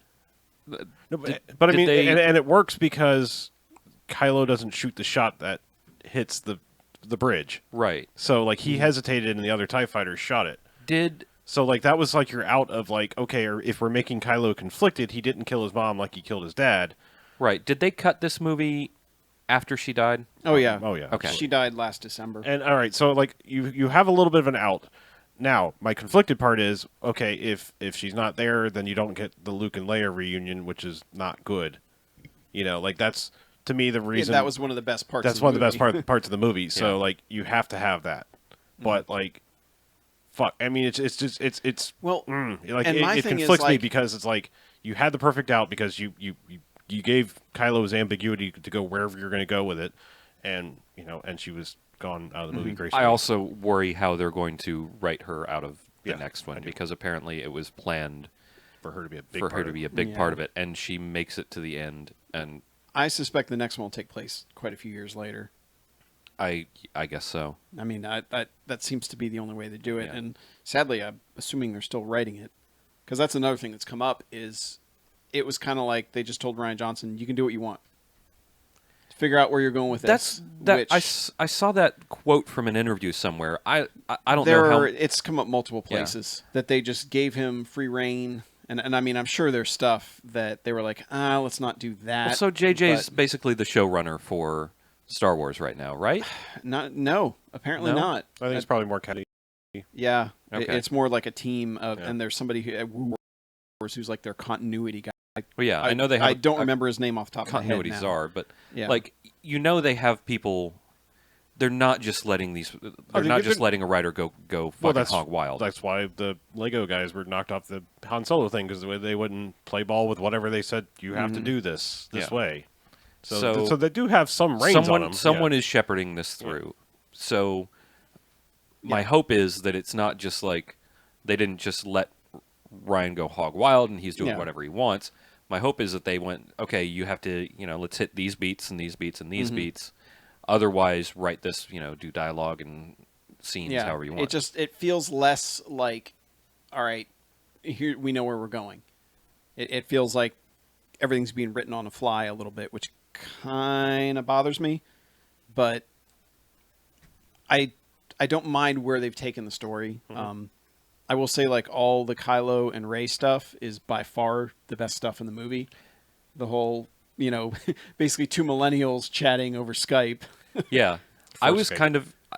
kind of enthralled by it. I thought it was. I thought that was really interesting, and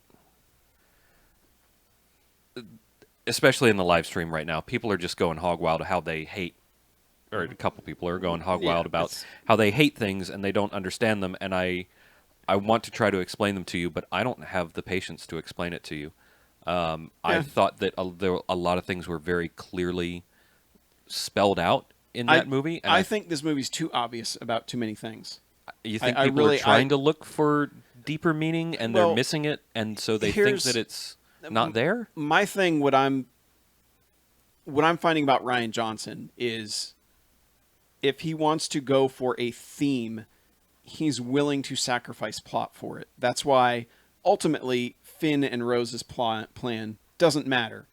It matters more because they want to introduce the idea of them inspiring, the rebellion inspiring other people, and that's the ultimate good that comes of everything that happens. Whereas, and they don't get to go down to that planet and do their prequel-ish shit, which I got to say, that whole chase through with the Greyhound horse things, the big horse things.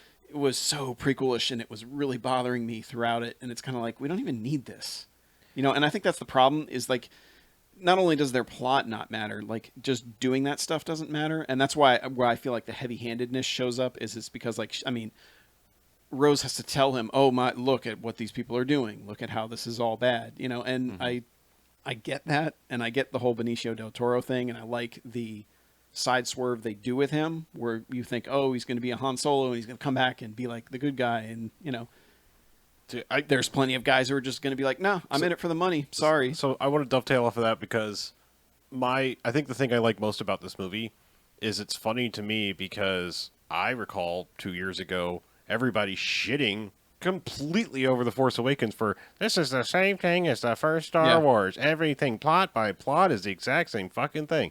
And here comes this movie and says, hey, where you think this is going, how this is just like the guys going indoor to do this? Nope. Fucked up, didn't work. Haha. Yeah. Like, literally, this is the answer to all those people that were fucking whining 2 years ago about, this is plot for plot the same fucking thing, and this is exactly the same. And this is like saying, you know what, Star Wars can be fresh and new, and it doesn't go where the fuck you think it's going. I like the fact that their mission failed. Yes, absolutely. I like think the that's fact amazing. that you can, no matter what you could do, you can try your hardest sometimes, and you will fail. Yep, because The world is like that sometimes. Yeah, I think there's that's room awesome. for that in our space opera. and also, like, you bring in Del Toro, and it's like, oh, who's this guy? Is he this new Lando Han thing? Scoundrel guy who with a heart of gold? No, he's just a fucking asshole who's gonna sell you out the first time first chance he gets. Now he may come back. They can go wherever the fuck they're gonna go with this in the next one. Or he could be a Boba Fett, where he's got just a few minutes of screen time and I also is like, really fucking cool, but never shows up again. I think it's like, it's funny to me because it is almost like they're actively trolling people that were for 2 years like fan theorying the fuck out on the two main things. Who is Snoke? He's obviously someone from the past and blah blah blah and all this, and it's like doesn't fucking matter. Doesn't matter at all. And who are Rey's parents? Now, it can easily be argued that there was a lot of fuckery and lying involved. There's a lot of gaslighting. There's a lot of gaslighting going on there, but like for the moment, it's like doesn't fucking matter. Ha. I mean, and that's it. It doesn't matter to Rey's future what her past was. Exactly, and that's what I think is funny. There's been so much about like lineage in Star Wars bullshit. And this movie is all about the future, and I fucking love that. I love like just basically kind of saying, you know what, fuck you, all old movies. It's basically it's not taking the beats from the previous movies. It's not a JJ movie, but it's totally the JJ Star Trek of like we're in a different fucking timeline now. We can do whatever the fuck we want. Hold on to your butts because you don't know what's coming next. It's not the same fucking movies you've seen before because you were just bitching 2 years ago about and 1 year ago about this is all shit we know or we know where this is ending because fucking Rogue One. It's like we know how this ends. None of these people we ever see them again. So it's just like this movie was so much like. Fuck the past, let's look to the future. And I fucking love that as a theme. Rey being a nobody is my favorite part of the movie that I am absolutely terrified they're going to retcon in the next one. But terrified of it. Because she's a Kenobi. I'm sorry. Yeah, and that's the problem is like everyone wants it to be like, nope, you got to come back to the Skywalkers. And it's like, if you think about the prequels, there's Jedi everywhere, every race, all this other stuff. And it's like, it doesn't have to be a fucking Skywalker and they came anywhere, right? Skywalker came out of nothing. Like Anakin came out of nowhere. Yeah. He was just a fucking junk kid with nothing. Yeah. Right? And that's what I want about like what I was like, yes. When that happened, when he's like basically, you know you're nobody, right? Yeah. You know, and his sales pitch, though it's scummy, it's a really good sales pitch the way Kylo does it. And I also like the kind of double swerve that they do where he basically like I feel like they telegraph a little too much what's about to happen to Snoke. And the way Snoke is saying it is very literally like, okay, yeah, your true enemy, kill him, all that stuff. And it's basically like, yep, you're fucking dead. But that had me wrapped. I was like, oh my God, please do it. Do it. The best scene in the movie by far. And then having them fight and just so many badass things that happen while they're doing that fight. And especially the last kill of it is fucking awesome. Oh God, I fucking love that so much. Yeah. I was just like, I was sitting in the theater and I kind of like seeing movies by myself these days because I don't have to like, I don't know. It's a thing like eating dinner with groups. You know, I hate because you got to try to sit together and make a plan and get a row while everybody's together and we all got to arrange at the same time and all that. But I really wish somebody was sitting next to me during that, like somebody I knew who was sitting next to me that I could have just been like, did you fucking see that? Oh my fucking God. Because that was consistently bad as fuck. Yeah. Yeah, there were a lot of moments that were bad as fuck that I wanted to smack somebody on the shoulder. Yeah. So the other thing while we're talking about the Snoke throne room scene, whatever, one of the other things I absolutely fucking love about this movie is how much like I'm just going to say Asian martial arts because it's a mix of Kurosawa, it's a mix of, you know, Shaw Brothers. There is so much like martial arts and influence shit going on in this movie that I fucking love. Like they've ham-fistedly tried to like, well, George Lucas was originally inspired by Hidden Fortress to make the first Star Wars, and he didn't really ever directly try to do that other than C-3PO and R2-D2, except for the fucking Phantom Menace with the ham-fisted Gungans and droids coming out of the fog bullshit. And it's like, so much of this is like straight out of like fucking Five Deadly Venoms. Like he doesn't just have, Emperor's Guards. He's got guys with different fucking like... Yes, they each have their own skill. Own fucking kind of weapon style. And I fucking, like when that started happening, I was like, oh shit, like this is... like this is what we wanted. Yes. It's just... It's weird because I know that you said like the fan film thing, or whatever, but like, fuck, like there's so much shit in this. Like, even if you toss out the story, there was so much shit that like, I don't know. My mind is honestly blown by how much people are shitting on this movie because it's like 10 years ago, this is the shit you were sitting around in comic books wishing you would see in Star Wars, and now it's in a movie. And even if you toss out the story, which I think is fine and great, and like I said, burns the past quite literally and goes into the future, and it's like, which they make a point of saying multiple times. Literally say that, and it's like the just the cool ass shit you're gonna see in the Star Wars universe is fucking amazing on its own. Yeah. And I don't know. I think so many people have problems with the plot that, the main thing isn't basically an OJ Bronco chase, where it's like, well, we can't quite catch him, but we can't really do anything else, and it's like, why didn't they just warp ahead and stop him? And the whole theme of this movie is hubris. It's Hux's hubris that they don't get it. It's Snoke's hubris that he just assumes Kylo's going to go with him. It's Luke's hubris that he could make all this stuff happen. And everyone has to, and characters learning from that is what this movie's about. And yes, it kind of, when you really, it's dumb. Honestly, Star Wars on the whole is fucking dumb if you hyperanalyze hyperanalyze it. I'm sorry. If you want to get into that part, Luke's plan in Jabba's palace is fucking dumb. Really dumb. Yeah, why did he send everybody in to get captured just so he could save them? It's dumb. Yeah. There's a lot of dumb shit in Star Wars. I need to capture my friend. Well, in order to do that, let me get all my other friends captured. Okay. Yeah. Luke, I'm not on board with this. Yeah. There's just yeah. I know. I mean, and if you get critical, we've talked about nostalgia glasses forever, and everyone has their era of Star Wars that they grew up in or whatever, and as hard as it is to say, there is something fucking stupid in pretty much all of them. At least something stupid. Yeah. And I'm even including Empire. There are dumbass things in Empire, and I fucking love Empire. I'm not talking shit about Empire. I'm saying that You better not be. There is dumb shit in anything, and if you start getting super hypercritical about it, you will find it in everything. Literally, there's nothing perfect in this world. Yeah, So- but even Laura Dern's character, a lot of people are bitch why didn't she tell Poe about everything? Because hubris. And besides, But also, she knows that he's just gonna fuck it up if he tells her anyway. If A, she tells him anyway, he'd just fuck it up. B, the commander who trusted him the most just busted his ass down a rank because he fucked up. So, Laura Dern, Admiral Holda, Yeah. doesn't know him from shit. She's not going to tell him shit. She's never seen this guy in her life. She knows who he is, but she doesn't trust him. She's not going to tell him shit. He's beneath her. There's no reason for her to tell him. Yeah. She doesn't tell anybody else the fucking plan. Yeah, he's lucky she didn't lock him up. Yeah. Which I thought was where that was going. Yeah. Yeah. So, Yeah, and really, because Poe's plan gets a lot of people killed. right. Because All of his plans in this movie get a lot of they people would not have fucking known hurt. about the stealth if Rose and Finn hadn't picked up Benicio del Toro doing that whole thing. So, yeah. I just thought about something else. I don't want to insult people, but I feel like that's such a dumb question. yeah. Well, I mean, Yeah, and no, I mean, I was just I wanted to bring up because we're talking about them shitting directly on Force Awakens. I'm kind of even okay with that because if you think about it, the Force Awakens was one giant J.J. Abrams question box. There was so much shit in there where it was lostified to the point it was like, maybe this means something. Find out in the future.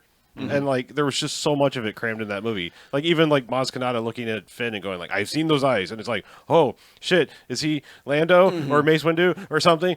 Is he related? Yeah. Like I said, literally, that's the voice I hear every time people start getting into this thing, and it's like, no, because that'd be fucking stupid. Yeah. And there can be other black people in the galaxy, man. I can't believe in Right. in a world where the prequels exist that people are saying this is the worst Star Wars. That's so fucking foreign to my brain that people will be like, no, the prequels are better than this. No, you are objectively wrong. The prequels are bad movies. I like the prequels. Maybe not episode 1, but I even like things in episode 1. yeah, there are things to like in it, but oh my god, I can't believe the backlash, and especially because they ruined Luke Skywalker. Yeah, he's a broken dude. Everything he Right, fought I was for, gonna say- everything yeah. he wanted to create, he wrecked it. Also, by accident, and it wasn't even and that's the thing is it wasn't even his indecisiveness is what destroys everything. all his that good he's stuff built. was by accident too. No. He got fucking lucky. Yeah. A lot. Yeah. Luke Skywalker got fucking lucky, thought he was hot shit, tried to train some Jedi, fucked it up because he's not good. He's not this great and that's I think the point of this movie is to say like, and he kind of like winks to it at a couple points, like, oh, Jedi Master, right? Jedi Master Luke, like, no, he's just like the one that's left. That's the only reason that he's close to being a Jedi Master. He's not that great. Yeah. I mean, he's the hero of the original trilogy, but he's a flawed character. He's a flawed man, and at this point, he's broken because he fucked up that bad. Yeah, but he also gets the biggest fucking fanboy wank send off of anything. Absolutely. And also However, the coolest fucking moment in the movie. I'm going to say it. I mean, Yeah. The dust oh, off. the dust off. yeah, Jesus the fucking dust Christ. off, and then him telling Kylo, "See you around, kid." Is Yeah. fucking great. Like using a Han Solo line is like that. Yeah. Actually, that might be my favorite part. Is him saying that to Kylo right at the end there. Yeah, I don't know. To me, it's a toss up.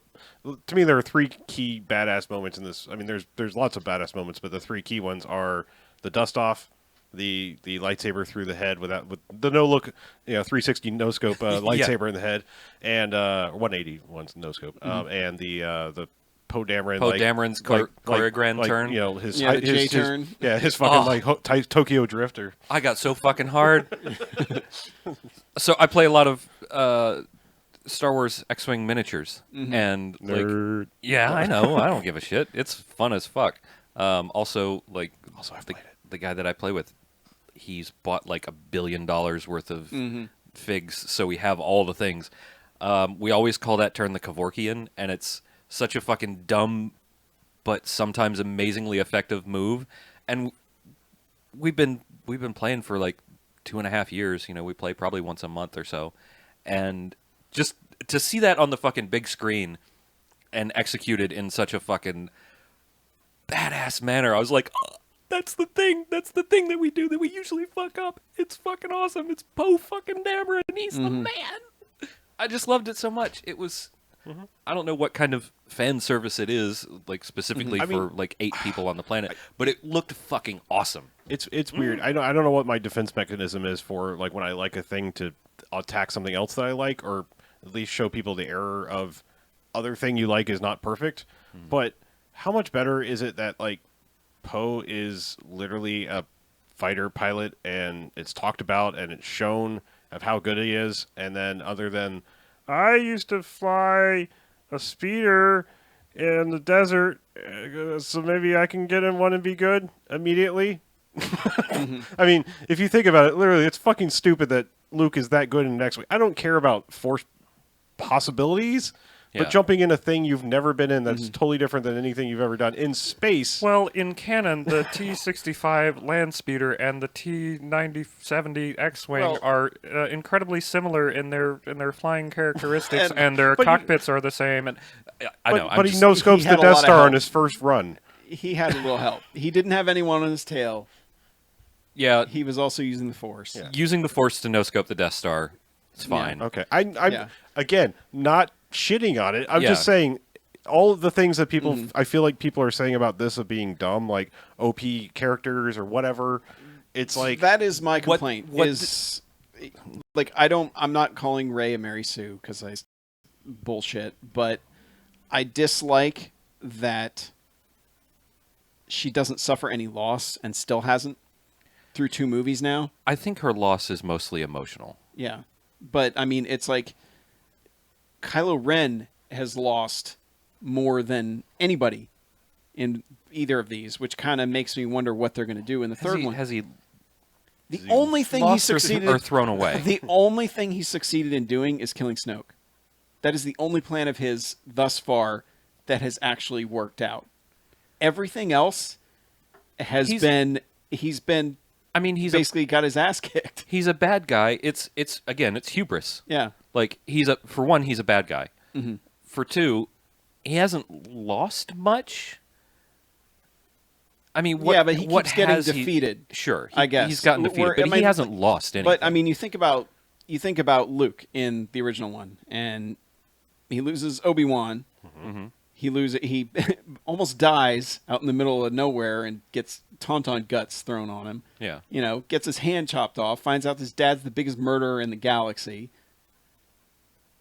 Then loses Yoda. Yeah, loses Yoda, and then gets fucking murked by the Emperor immediately. Yeah. You know, and in this one, Rey, like, her life has only gotten better since she came into these movies. Everyone's like, yeah, well, she got left behind and had to scavenge for her life. And it's like, yeah, she did. But after that, I mean, she's had, how old is she? Like 25? Yeah, and I feel like she's like had 25 years of shit. Yeah, in Force Awakens, I feel like Han bonds more with Finn than her, for one. And then, you know, he's dead, and it's like, okay, whatever. And then Luke won't train her.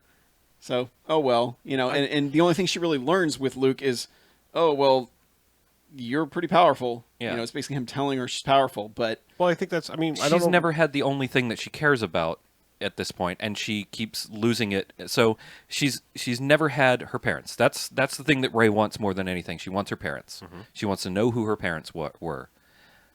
She hasn't had them for 25 years or 15, 16, however many years. She starts to find somebody she can bond with in Han. And they have their moments in the Millennium Falcon, and then Han gets a laser sword through the gut. Yep. She has lost 2 father figures. Yeah, Han and Luke. Okay, I wasn't sure if you were Yeah, if you were but along that they're- timeline yet. I mean, but she she goes didn't and she before thinks this, that but Luke yeah. is going to be this father figure to her. That's part of why she's going. I feel like she's like, okay, well, I'll go to the greatest Jedi in the land, and he's going to mentor me since I can, it just feels like all and her then it losses just gets are... taken away from her. Yeah. She goes to the little mirror of Erised down in the basement of the island, and she thinks it's going to show her what she desires most. And instead of Parents, it's nothing. James and Lily Potter, it's nothing. It's nothingness. She It's infinite Potters. right. It's infinite Harry's. It's infinite Ray Potters. Sorry, I carried that metaphor on for too long, but so she never gets a chance.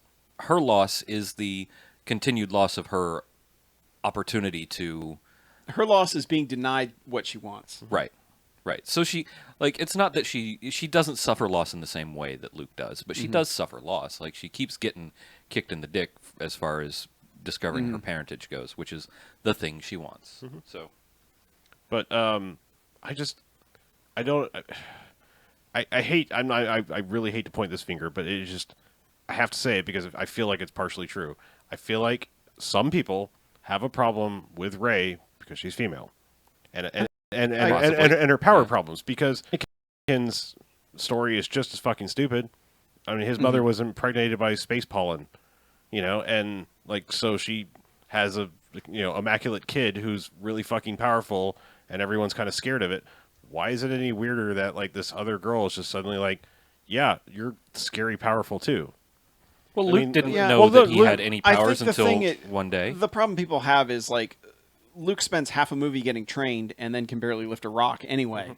Anakin basically spends 10 years learning how to do all this shit between the first and second movies. Right. And Rey just hasn't been shown learning much of anything, and is suddenly lifting hundreds of rocks out of the way for everyone to save him at the end, and I think able she to learned- basically, Okay, yeah. that I think that's the problem. I have no problem with how she fights because they show very immediately that she knows how to fight. Yeah. Thing. So that stuff doesn't matter to me at all. I think even though Luke only trained her a tiny bit, I think she learned a lot. She was already obviously instinctual with the Force. She's very powerful. She's already instinctual. Luke taught her to reach out. And I think that at least I feel, that sort of explains why she's more able to lift all these rocks. She's like, oh, well, I can do this. Yeah. Like, I can. I've learned a little bit of how to harness this raw power, and we've seen that Snoke can connect two people across, galaxies. Force So Skype.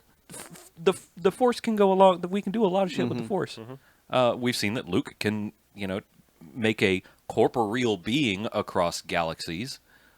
Spoiler alert. So the Force, if you are powerful with the Force, even if you're only Luke or only Leia, then Yeah. the world is your oyster if Yeah. you have even a modicum of control. So let me throw this one out here because it feels like everyone's kind of saying Rey didn't get very much training.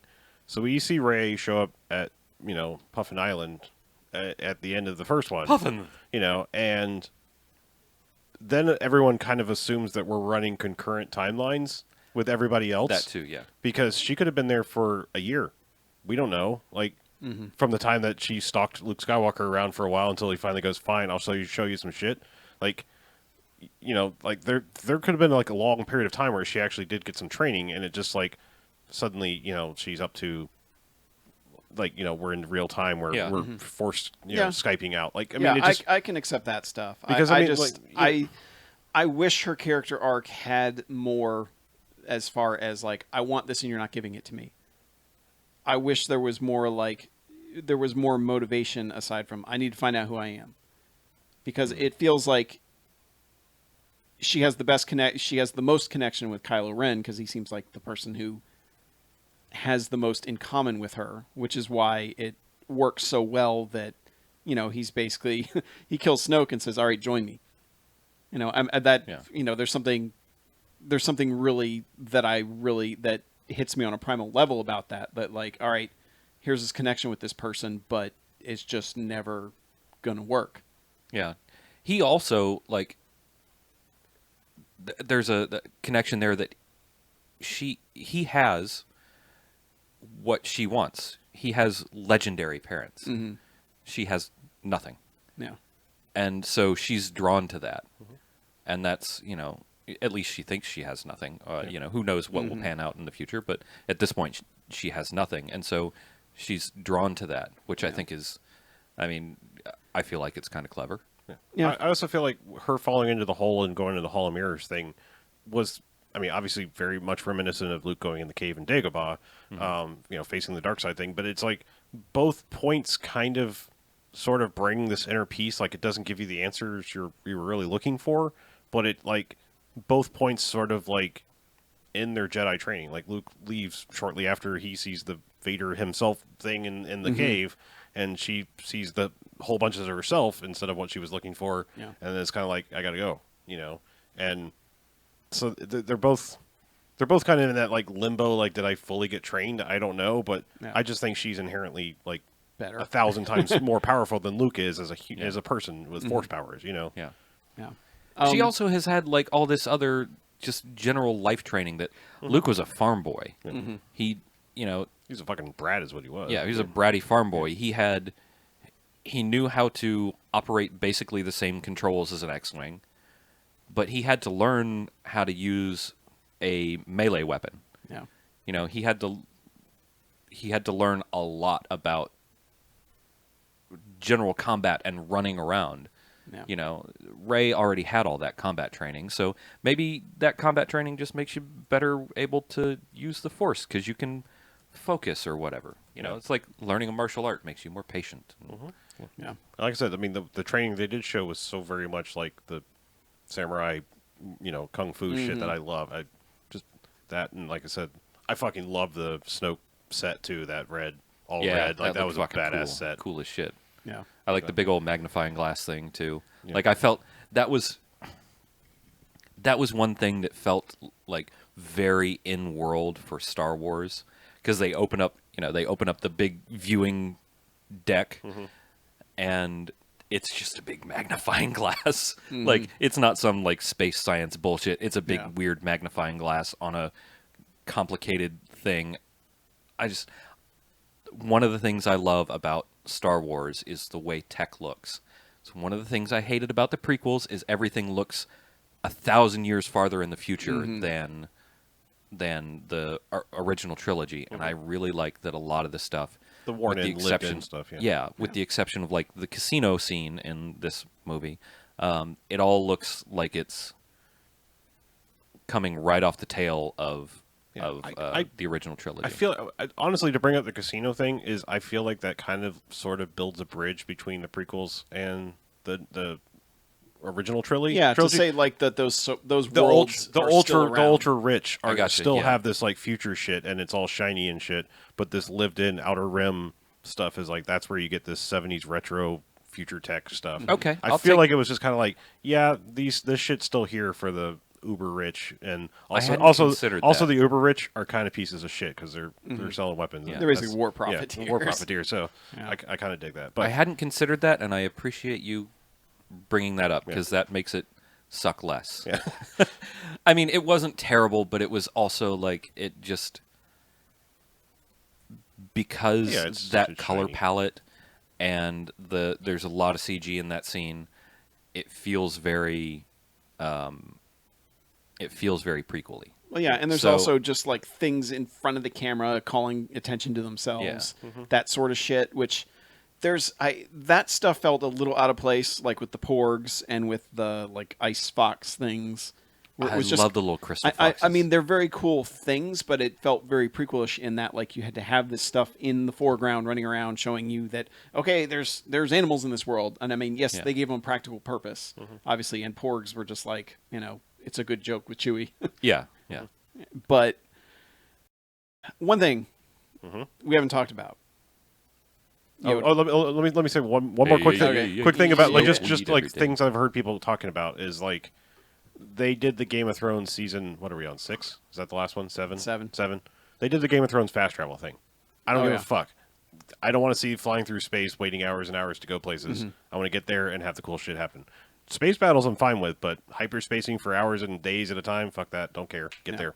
Fly me on the fucking dragons. Get there. Yep. Unless there's something important that we need to see happen Yeah. during Well, hyperspace. and they have a full conversation about stuff and about how long it's taking to get back. Yeah. In that scene, so I'm fine with that too. But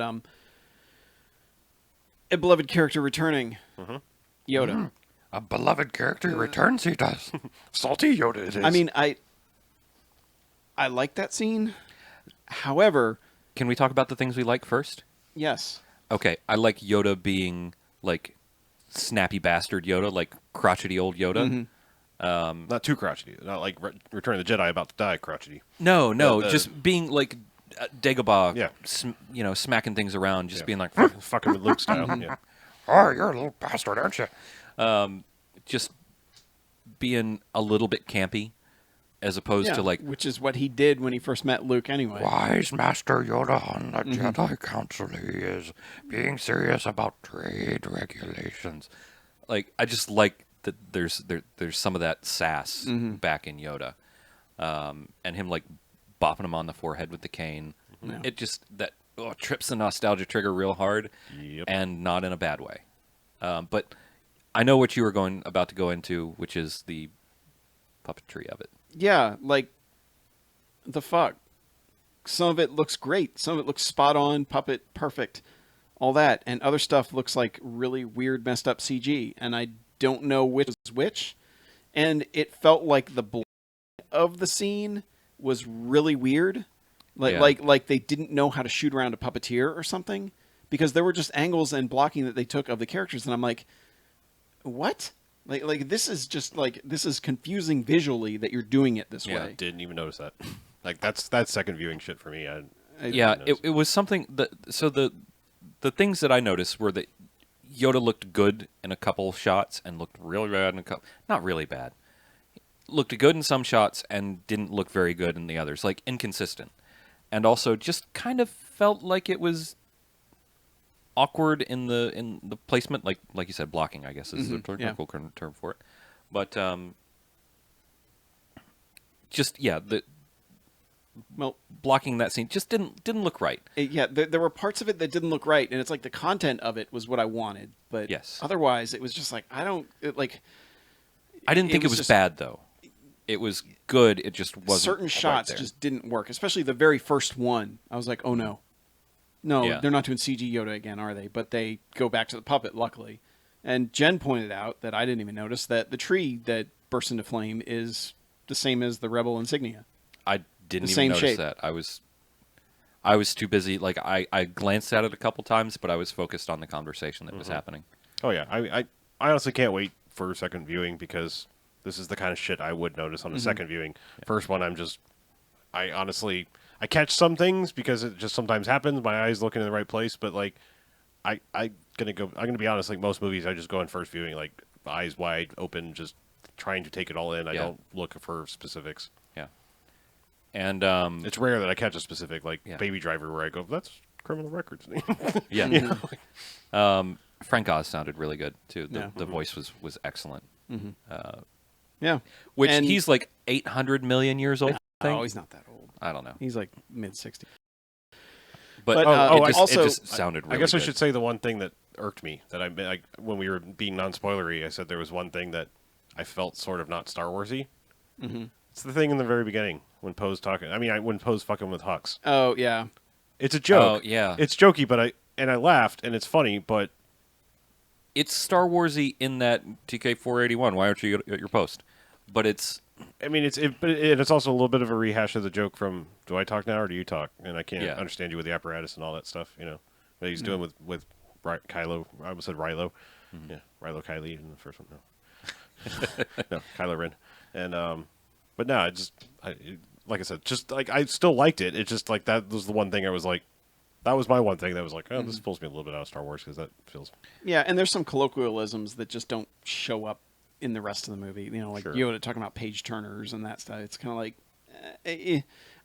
I can forgive all that. Oh, and the one thing like well, Yoda's also several hundred years Yeah. old and has probably spent a lot more time around books. also Well, my other I'll excuse it. It didn't bother me. Stupidest nitpick is like I know everyone has every nitpick in the world about Laura Dern, but her saying Godspeed, I was like, no, Yeah. not Star Wars. What? Yeah, I noticed that. Okay, too. I was like, I had that same. I was feeling. like, wait, what? Who's your Yeah. space god? Like you have literal people rocking around with like lightsabers and lifting people up. Like you still have a space god? Yeah. Yeah. However, Anyway. like, I wish it had been someone like Akbar that had her part, because then that sacrifice at the end would have meant a little bit more. Because I feel like we didn't know this character enough, and it didn't work out enough. I mean, granted, that when the ships collide, that's the best shot in the movie. Yeah. I mean, Also- that's some anime shit right there. Yeah, it where is. it all goes silent and everything's just tearing apart. Also, Akbar had already been I know. killed by that yeah, point. they killed him in the Leia part. Yeah. But I'm saying, like, it just felt weird to give someone like her, who we kind of just don't like because we are automatically given Poe's point of view for all of those scenes. Right. Because we are only given the information that Poe has.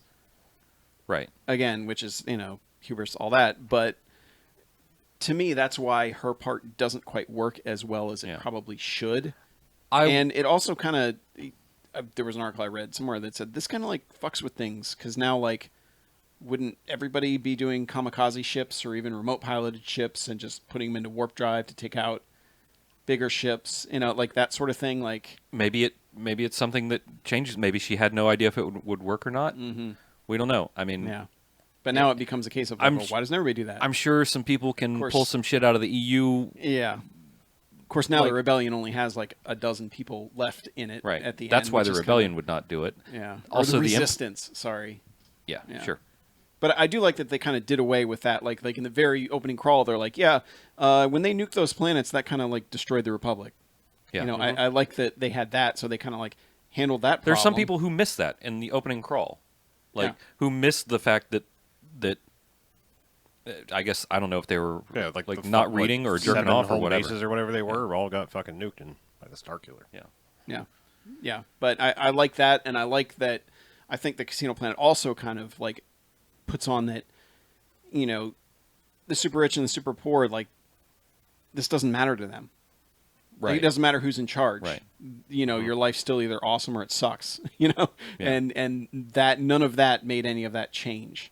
So I think that is also a good reason for having the casino stuff in, even if it's not really anything to do plot wise. And we Yeah. haven't even talked about Rose. I like Rose. Yeah, I like I Rose think a Rose lot. is a great character. Yeah. I love it. Absolutely. I'm 100% in favor. There's part of me that wishes that Finn had in what he was doing, because Of course. I think I'm feeling like there's no stakes still for all this, like for everything that's happened. I feel like there's no stakes for these characters because they always seem to be saved somehow, and that it's basically been just like, all right, we're killing off the old characters. Yeah. And that's kind of, I feel like if Finn had died there, that probably would have made everything have more of an impact, because it would feel like something has happened to them. But by the end, hey, everyone's like, Poe finally gets to meet Rey, and everybody's hunky dory. That was kind of that was one of those moments where it happened, and I was like, oh yeah, shit, they haven't met they've before. never been on screen together. Like about the time he got back, she was gone. Yeah. I want to snap back to Laura Dern real quick. I'm sorry, I don't feel like that was a good casting choice. I kind of feel the same way. I don't think it's bad, but I think the fact that it's Laura Dern and we've seen her literally everywhere before. I mean, she is too recognizable of a face. I also feel like that character isn't done any favors by just her mode being just bitchy. Like that's how the character is, aside from like when she's talking to Leia. Yeah. And it's fine that she's just, especially because that's the only lens we see her through basically is Poe, with the exception of the little bit at the end with Leia. But I don't know. I feel like there are. I have a reasoning behind this. Okay. Okay. So, I'll hear you out. Well, I mean, my theory on this is that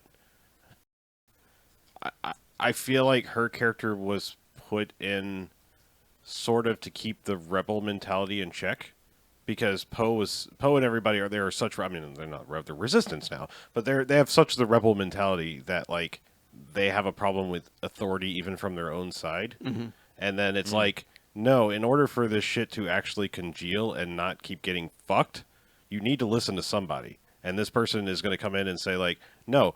You need to blindly follow what I say. We're on the same side, but you need to fucking listen to what I'm saying because Leia put me in charge. Yes, I agree with that from a character standpoint. Right, and maybe it comes across. I just as have a little problem with weird. the casting. Like, yeah, I mean, but I get it because like you still need a chain of command even if you're fighting.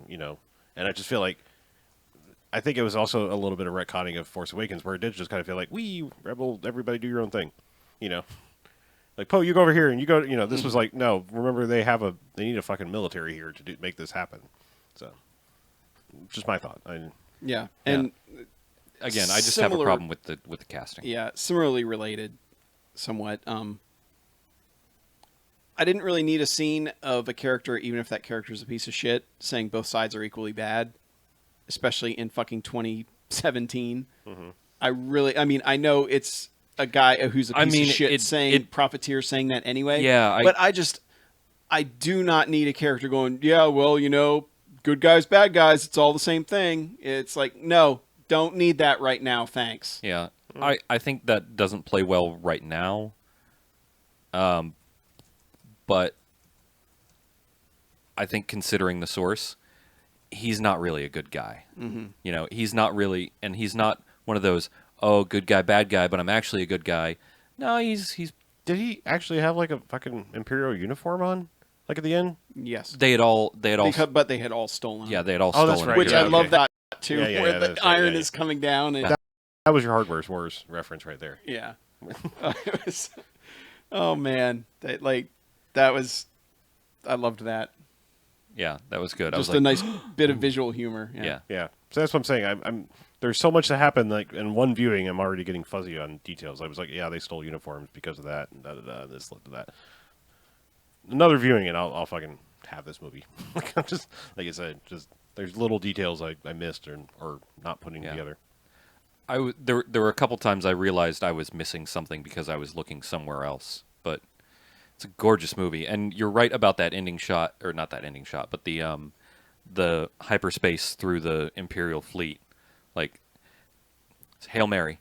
You don't know if it's going to work. And when it does, you're like, oh. Everybody in the entire audience, and I saw it at a small indie theater, which is really cool. It felt very organic to me. But everybody, there's probably 100 or 120 people in this theater, maybe. I don't know if that's big or not. It's a small theater, anyway. Everybody just kind of goes at the same time when that happened, like me included, and it was a really cool fucking moment, and that shot was gorgeous. Yep. Looked so nice. Yeah, that shot and the one of everything just trying to destroy Ghost Luke. Yeah. You know. Yeah. It's nice when they pull back on scale like that. Shit, Yeah. they started the movie on one of my favorite scenes. The bomber things like that. Who Rose's sister Yeah. trying to get the thing and all that. That was fucking great. Yeah. Fuck, that was Lost World thing hanging over the side fucking level Yeah. of good. Yeah. That was so good. Or Fuck the kicking haters. the ladder. Fucking hell, fuck the haters. Ah, Jesus it was really Christ. good. Also, there is one thing that I haven't mentioned up until now that is a huge disappointment for me. Okay. No Y-wings, man. Yeah. No fucking I know Y-wings. you're gonna. They had other bombers though. I know those bombers were cool. They were Yep. even slower than Y-wings, so hey. But they were also incredibly fragile. Yeah. So Well, Well, what designation did they have? What are they? I have no fucking Oh, idea. I've I never figured seen those. I things figured it was a before. bomber. You'd be all over like, give me Wikipedia. Yep. Look, man, I'm all about the Y-wings. It's not about I'm whether all it's a about that bomber or not. Y-wing. All right. It's about whether it's a Y-wing. They did have A-wings though. They Yes, did have they some did. A-wings. All and I right, liked I have to ask one last thing because we really need to wrap this Yeah. up. no B-wings though. Really weird that they. One last thing because you seem to have a problem with the whole broom boy thing. I've gone back and forth on it. Okay. Like a lot of everything about this movie, I've gone back and forth Okay. on between like reading people's takes on it, Sure. and like and just running things through again in my head. I get thematically why you want to end on a kid and saying like, okay, you've inspired the galaxy because we've said hope and spark like 50 times so far in this movie, but I didn't like ending the movie on a character that we just don't care about, which is what they do. But I understand why the larger idea of, okay, everyone's part of the resistance now is why that exists. You know, and people acting like, oh, did people catch that he had force powers? And it's like, yeah, it was pretty fucking obvious. You know, I mean, there's so many things about this movie that are like that I felt were super obvious. Wait, and that people they are questioning whether that kid had force powers or not? People are like, did you catch that? And it's like, yeah, No I shit. They fucking made caught sure that. to show you that he There- moved the there- fucking and broom. that's the thing. He is did. I He think had there's- Boogaloo shrimp powers.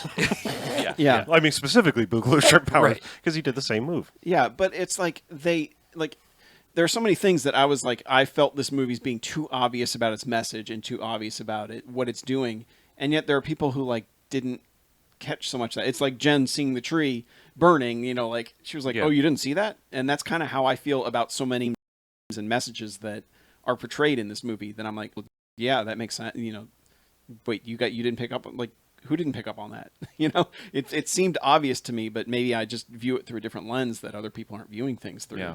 But I like that last shot, specifically because it was thematically appropriate. yeah, I don't need another shot. Honestly, I don't need another shot of one of our heroes or something. That it Can we agree that it's a lot better than the last shot of Force Awakens? yes, yes, Yes. Thank you. absolutely, Thank you. absolutely. It did not linger for 97 minutes on a spiraling helicopter shot. yep. It's good. Like it's I really want to see it again. It's a new hope. Uh, It's a spark. It's a light, which they said too much. I know, but it's maybe a little too on the nose. yeah, I don't But- like where Kylo is now. Kylo was much more interesting to me before he basically took over. Conflict within him still is. Yeah, I hope so. It's just it feels like he's like him I feel being like our he's main bad guy, kind of like I don't know. He's painted into a very Vader corner. Yeah, I feel. yeah. And I feel like there's not many places they can go with him, and that's kind of why I'm interested in the next one. Is I hope that they find somewhere to go with him. yeah. You know. Yep. Who knows? I again can't wait for the next one. I haven't felt this way about Star Wars movies in a long time, where I've been excited for the next one again. A Yeah. long time. Well, I know I don't care about Galaxy Solo. far, far away. I really hate to say it, but I do not care about the Han Solo movie. At That's all. not what I was talking about. By the I next know, one, but you like know. episode 9 in Yeah. 2 years from now. But like, That's the only reason Yeah. we have to keep this planet spinning anymore. Honestly, I'm going to go on record that as much as I've warmed to certain other over time, I have more than cooled on Rogue One. Like I just Yeah. actively don't like it now at this point. I think, and I just actively don't remember it. well, yeah, but I was just gonna say, like, I'm just gonna go on record. I think the Han Solo movie is probably gonna be the worst Star Wars movie of all time. Like, I just honestly do. It's got so much stacked against it. Like, It may just it's be the most meh Star Wars movie of all time. I mean, it's a fucking prequel. You either know what was the Han Solo origin story, and it's either going to be exactly that, or it's not going to be that, and you're going to be mad because it's not that. So it's just it's a can't fucking win situation. EU has been ejected into the fucking That's ether, what I mean. So But I mean, the I know people are going to get all fucking haterade about it, and I cannot wait to. That's what I'm saying. Like, everyone seems to know the Han was a Imperial guy and he rescued Chewbacca and formed the life debt, and that's what everyone thinks is the fucking canon. And if they don't do that, people are going to be mad that they don't do that. And if they do, they're just be like, "Well, I already fucking knew that." You can't fucking win with this movie. It is a no-win situation. I don't expect it to be good, but I do expect to have a bathtub full of fucking haterade and tears, and I'm just gonna wallow in it. Yeah. Whether it's good or not, I'm just gonna wallow in that hate, just roll around in it and scrub I'm gonna my have pits a with it. bathtub full of stuffed porg toys. Yes. Mm-hmm. No. Anyway, Yep. We need to wrap it up. To shut it down. So, well, yeah, it's a weird way to end the show because we Yeah. already did all the other outro stuff, but I guess Yeah. we get out of here, right? yep. So I'm Harlow. I'm Mackie. I'm BJ, and for Chuck, this is BMFcast out. See ya. See you next time, Space Cowboy. No shit. I gotta race like a piss horse. Oh my god, the hateration is strong in the chat. Mm-hmm. It's like we said, The Last Jedi, and all the haters crawled out of the woodwork. Mm-hmm. Like so many crystal foxes. I want a crystal fox for Christmas. Yeah? Like a real one. Yeah, those things are super cute. And they chime when they move. Jangle. Jingle, jangle. Sorry, I turned off the audio. Bye. Bye. Even though you hate Star Wars, I still love you. My mic can still hear us. I don't know. I'm still in.